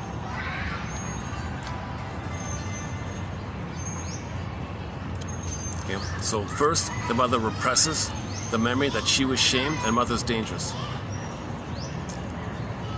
She's enraged at the mother, rebounding aggression inwardly. So it's caged. The howling man is caged in for a while. Now, when the child's around, very convenient. Anytime the mother can't hold it in, it's always rebounding. Remember, it's always rebounding. So it's going to break out of the cage and go out to the child. So she wants the child to be scapegoated. So she has a need for her own health, for her own mental stability or something, to shame the child. She's got to blow off steam. So first, she shames the child because the child is hurt, because she's got to repeat the cry for love. So the child cries for love on the way she cried for love, and shames the child because she's replaying how she was shamed, but she gets the child to be a proxy of her, and she makes the Faustian deal where she shames herself, but herself is repressed. When it's repressed, it's projected, so the child stands in for her, which she rejects, that represses. Now, part two, she wants to coax, prod, nudge. Come on, child, do something naughty. Come on, do something naughty. Give me the, come on. So the mother will prod the child in a passive-aggressive, sadomasochistic way. Okay, do something, make things unclear, promise something. The child's upset. I thought you meant that. No, I meant that. What's wrong with you? How stupid, Whoa, the child gets angry. Aha! I knew you're angry. Okay, you're my cruel mother. Now, I'm gonna play myself, and I'm gonna fight with my mother, and you prove that you're my mother. So now I'm gonna fight with my mother now. So baby, you're not my mother. Okay, poor baby is being overwhelmed by this, but the mother is trying to resolve this issue of her rage at the mother. Doesn't work. She's not in the past really dealing with the mother. She's only dealing with symbolic mother. Symbolic mother is never the real mother in the past. This is dysfunctional. Doesn't work. So now she needs a constant supply of this, because she's constantly repressing, constantly projecting, constantly prodding. Okay? Then the rationalization comes in to make her unaware of it all, to give her the green light, to shame the child, to be angry at the child. That represses the memory. So she always needs the child around to scapegoat. The child is playing the role of the scapegoat for the mother and the father, let's say. So this added element of rationalizations is key here, because the mother's bottling up with her own anger at her mother. So the cortex is pulled. Hey, cortex, come on, give me some beliefs. Give me some rescue stations. Give me some chance to make it okay, to appear reasonable, to sound reasonable, to hide my unreasonable thing. I don't want anyone to know I'm psychotic. Make me appear non-psychotic. Oh, spare the rod slogan. Okay, it's twisted. It's all twisted, right? Or any other excuse she creates. Okay, so all of the excuses people create are created by the pain to repress the pain. The beliefs repress, and the beliefs give you what's called rationalization. Rationalization doesn't mean you're being rational. Rationalization means you want to give the appearance of being rational, to hide the real issue underneath of being irrational. Shall I compare thee to an onion? So rationalization is like the layered over thing. Shall I compare thee to an onion kind of thing. So rationalization really buries it, right? And now you believe the rationalization. Now the rationalization can be morphed into a belief. Now you can create a whole parenting style. Oh, I believe in the parenting style of such and such. So you create a whole parenting style that's based around spare the rod, let's say.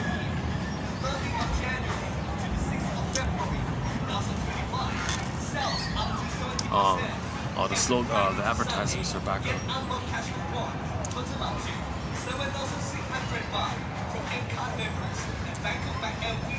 Maybe I'll look for another.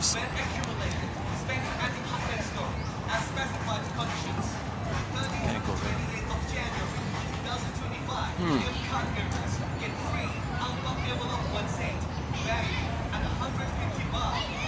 Well, it'll be over in 10 minutes, these announcements. I didn't mind it at first, but it's kind of after a while.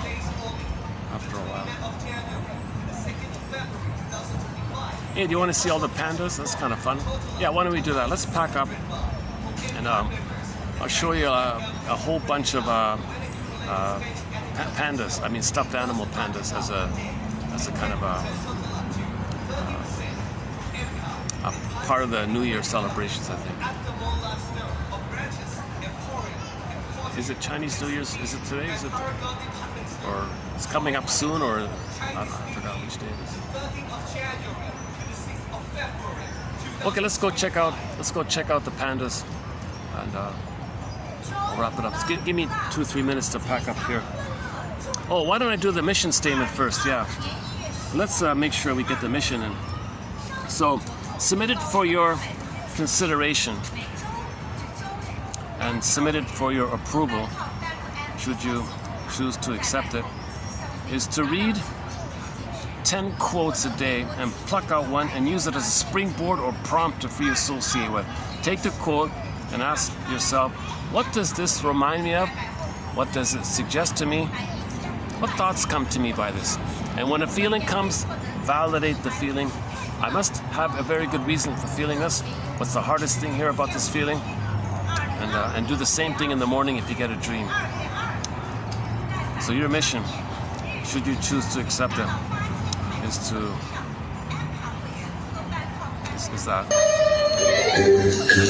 go to the Patreon page, patreon.com/narrative medicine, and get yourself this encyclopedia of insight, 10,000 quotes from this tradition.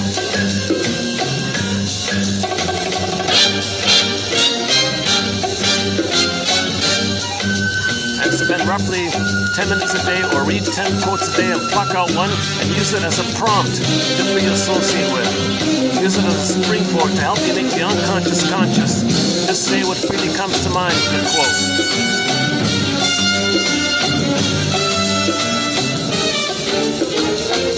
For your consideration.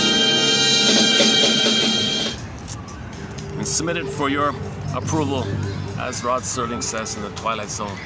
Okay, give me a minute to pack up, and let's check out those. Just for fun, let's check out the panda display. Oh, I've got to pack up. Yeah, give me a good 5 minutes. I got to pack up the chair. Give me a few minutes.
Fancy chairs, eh?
There they are. Yeah.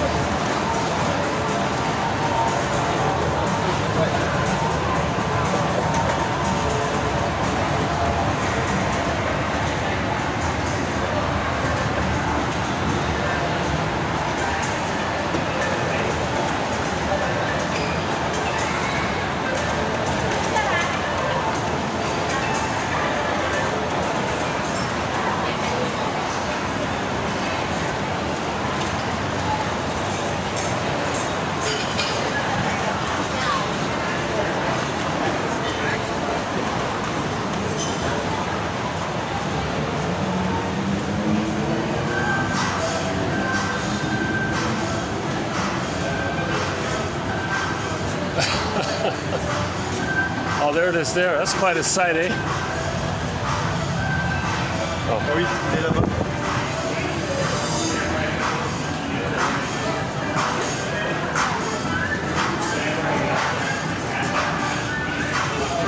Oh, this is the one I was referring to here.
Somebody's got to straighten them out, huh? There.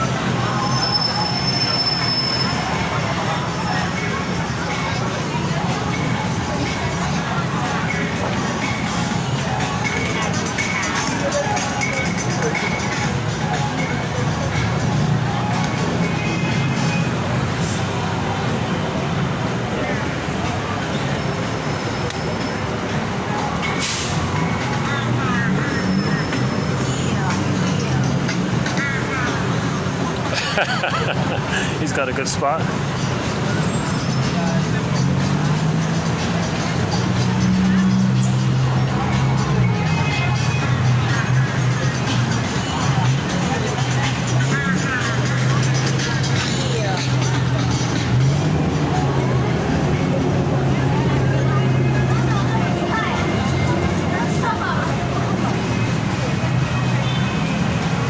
Oh, I see. Oh, in the park. Oh, I see. Okay.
They look like two good buddies, huh?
Oh, there's the parade. Oh, there's the parade one.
Okay, for the love of there to medicine. We'll see you in the next video. Thanks very much. Any final thoughts here? Maybe I can find a spot somewhere. Hold on a second.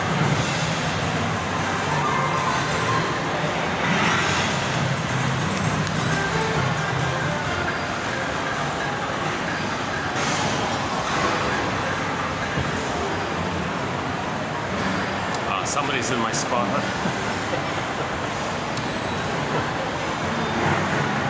Let's try one more.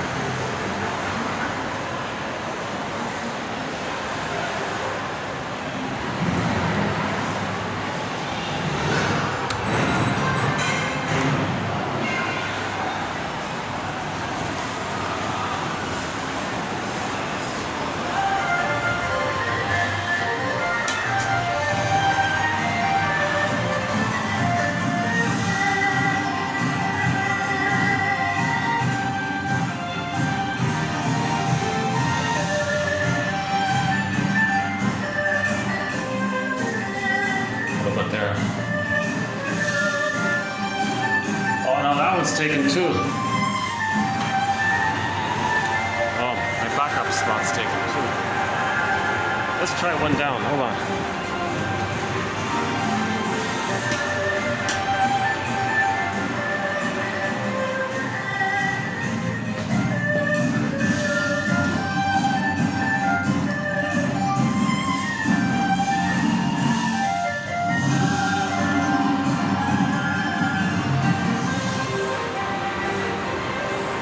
Oh, it's worse here.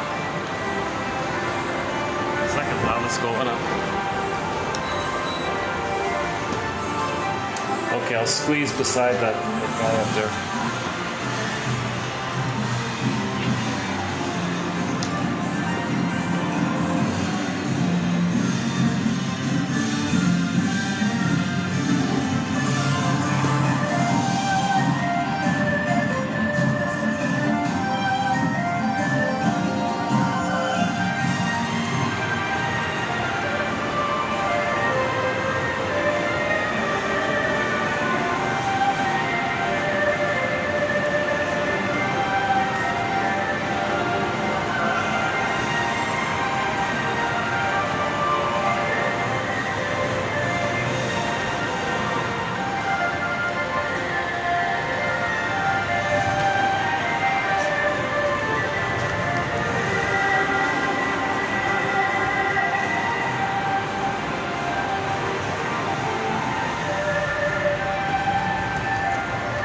Okay, I guess we'll just wrap it up here then.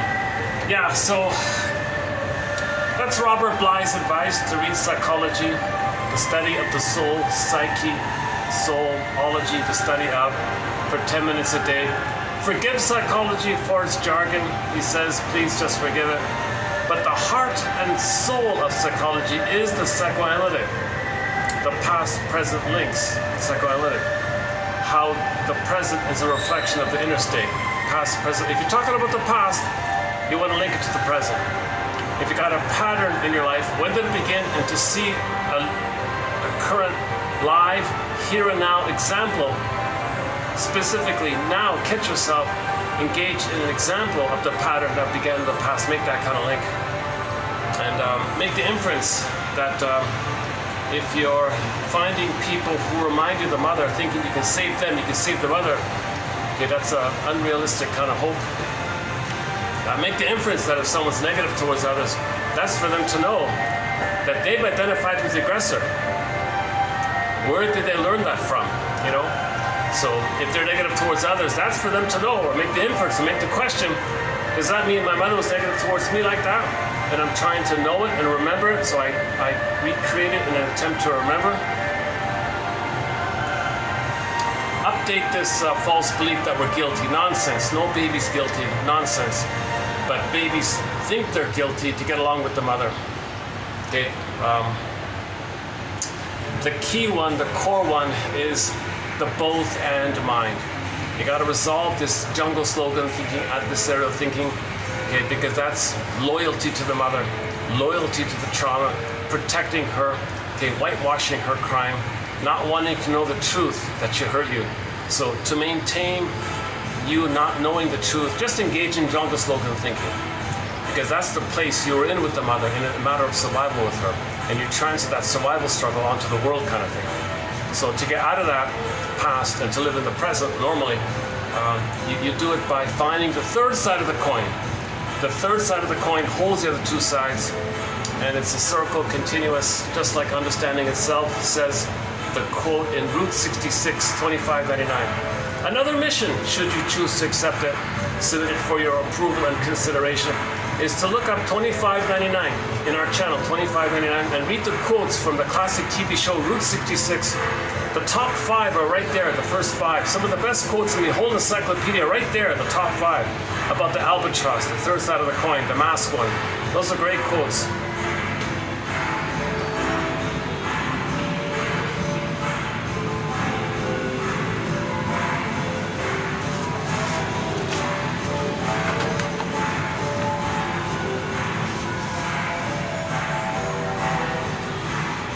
Yeah, see, Sunday, oh yeah, Sundays are less busy, yeah, okay.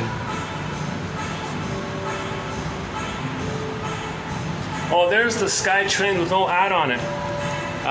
Patreon.com/narrative-medicine.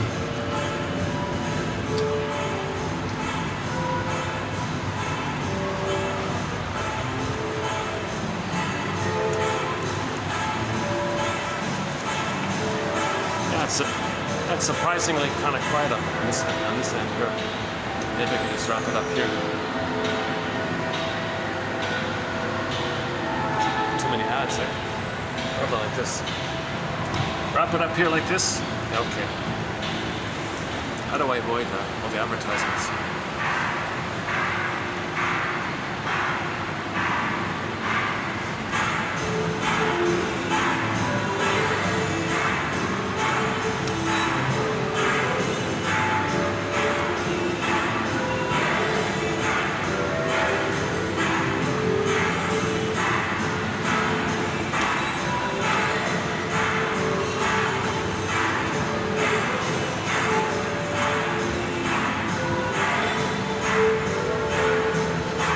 Let's try one more here.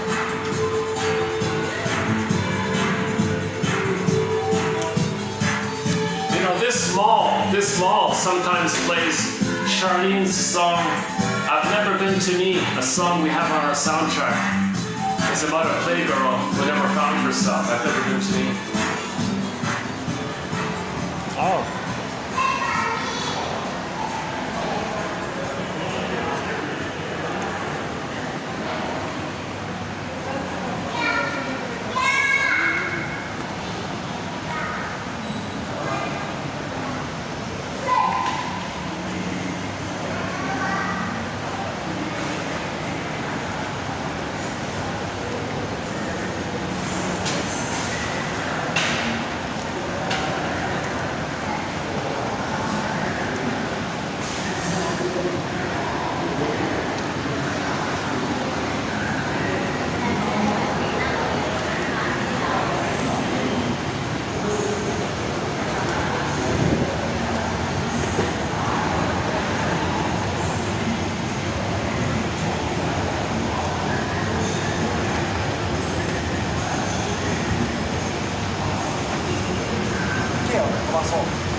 Okay, I found a spot. I can hang out a bit. This is the parking. This is sort of the waiting area for the parking section.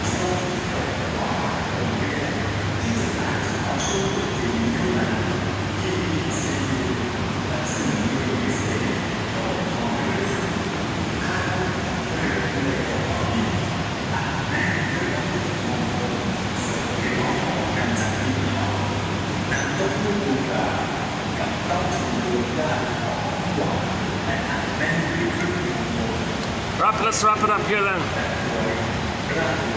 We did some jokes recently.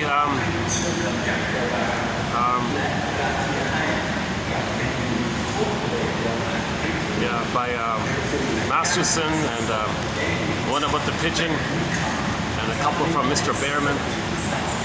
And coming up, we'll have some more quotes from the Nubian people. Maybe I can preview them here. Hold on a second. They're not as funny as the other ones, but they're also solid. They're okay. So from 10,000 years ago, some proverbs from 10,000 years ago. Hold on a second.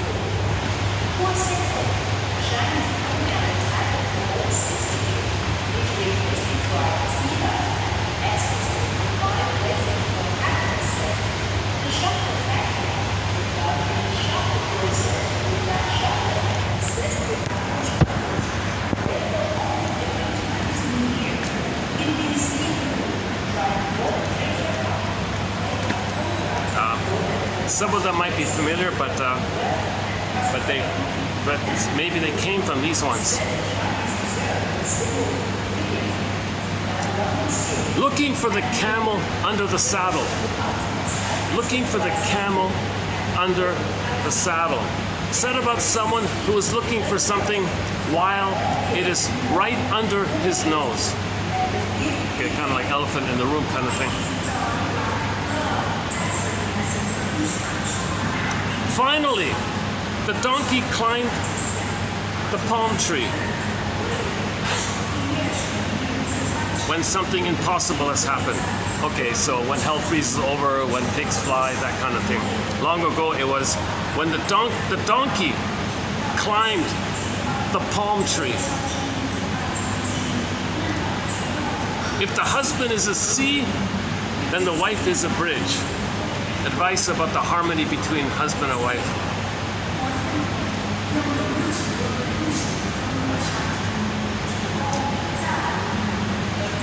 He who carries a heavy stone puts it on his head. Advice to think twice before doing something that may have heavy consequences. Okay. Is that it? That's about it. Okay. Okay, we've got some quotes coming up on. Okay. I've never used this phrase for relational trauma, interpersonal trauma, developmental trauma, betrayal trauma, but some people use the phrase called ambient trauma. When I first heard that, what do you mean ambient? I thought, wait a minute. Okay, ambient music. Ambient music. So they mean like the background of the home, the ambiance of the home was traumatic. So the parents are unhappy, the parents are fighting. The ambiance, the atmosphere of the home, the ambience of the home environment, the ambiance. If the home ambiance was unhappy, that's a stress on the child. The stress day after day, minute after minute, okay, continuous stress. That can lead to a kind of a traumatic condition for the child if he lives and breathes in a home that's filled with tension and unhappiness and misery. That's called ambient trauma.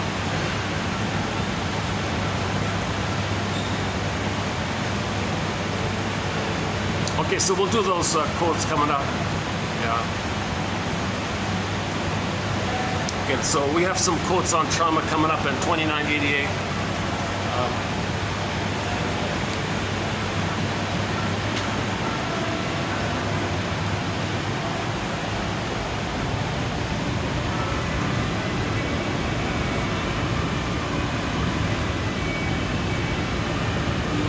Oh, they've got a pool over there. Oh, I'd love to jump in that nice pool. Oh, look at that. There's a nice pool there.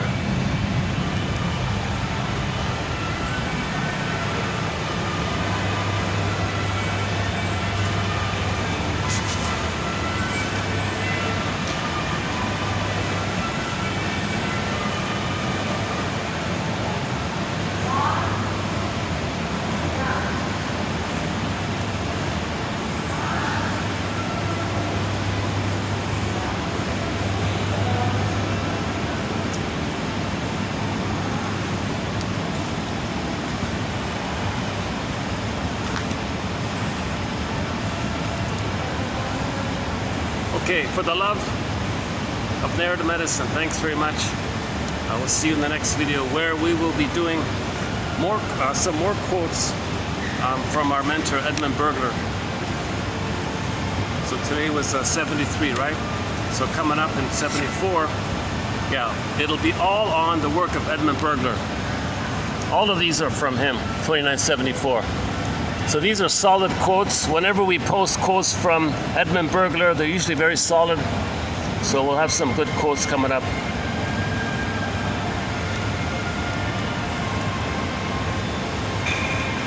I wish I had a new joke to end up on.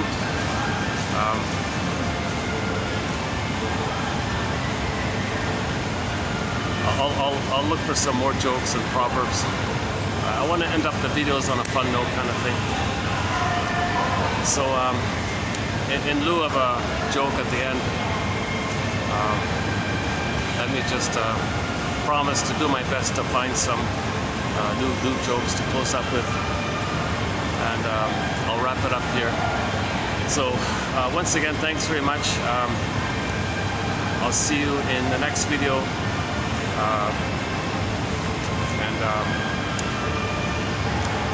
I'm still hoping for that last minute funny thing to say at the end. Jesus. Opposites attract. Yeah, if your parents are opposites, if your parents kind of had opposite personalities, most likely the pattern is you're gonna play one parent and find someone to marry who will play the other parent. So you'll be in an opposites kind of thing. If your parents are kind of similar, like attracts like kind of thing, likewise, you'll choose after one parent, and therefore you're going to choose someone like how they chose, so it'll be like attracts like again. So Anne Teachworth says, if the firstborn is a girl, usually the pattern is if the firstborn is a girl, when she grows up, she'll marry a man with the same personality as her mother. So she plays the personality of the father and finds a man to play the personality of the mother, and they recreated in the present a reflection of her memory, the imprint. If the firstborn is a boy, the pattern is when he grows up, he will marry a woman with the personality of his father. So he plays the personality of the mother and finds a woman to play the personality of the father. So their marriage in the present will be a reflection of the inner state. As above, so below. The outer is a reflection of the inner state. Okay. And this topic was covered when we discussed the book called Why We Pick the Mates We Do by Anne Teachworth. Very good book, Why We Pick the Mates We Do. And then the follow-up is the 3-chair exercise to role play healthy parents. Role play yourself how you wish your parents related to each other. You do it, she does it, and then you have a healthier new reference point. Then your outer will reflect that. Then your present relationship will be healthy because you have a healthier inner to refer to. As above, so below kind of thing. I highly recommend the John Off quotes 2745 to 70. Done a year ago at this time. Yeah, exactly 1 year ago. Exactly at this time, 1 year ago. January and February of 2024, we did a 26 video special run on the work of Arthur Janoff. That's a good 101 crash course right there. If you're going to start somewhere, that's pretty good. The Paul Levy-Russell quotes are important quotes beginning at 2119. The Morton Keeson quotes 2291 and 2, that's an important one. Our opening quote on religion is 1203, just as an opening. Now let's not go there. The Land Golem's 2 books called Trapped in the Mirror and Unloved Again are pretty good. And Kimberly Harding's little self-help book called You and the Narcissist, that's pretty good.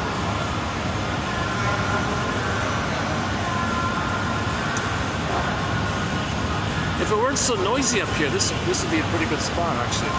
They got nice chairs here and a little spacious here. Look at that, eh? They got a lot of fans, ventilation. It's pretty noisy here. I don't even know if you can hear me.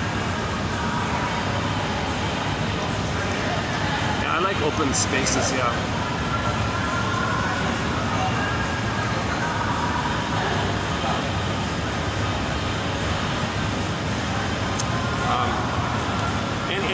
closing thoughts here. Yeah, so a good book is James F. Masterson's book called The Search for the Real Self. Another one is called Our Inner Conflicts by Karen Horney. Oh, there's the opposites, yeah. Okay, yeah, that's interesting, right? So, you know, Ann Teachworth's theory is that when the child is growing up, he creates in his memory an imprint of how people relate to each other, called the couple imprint.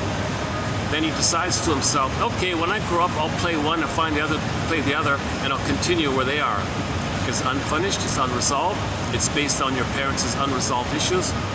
So when a couple in distress goes to Miss Teachworth for counseling, she doesn't get them.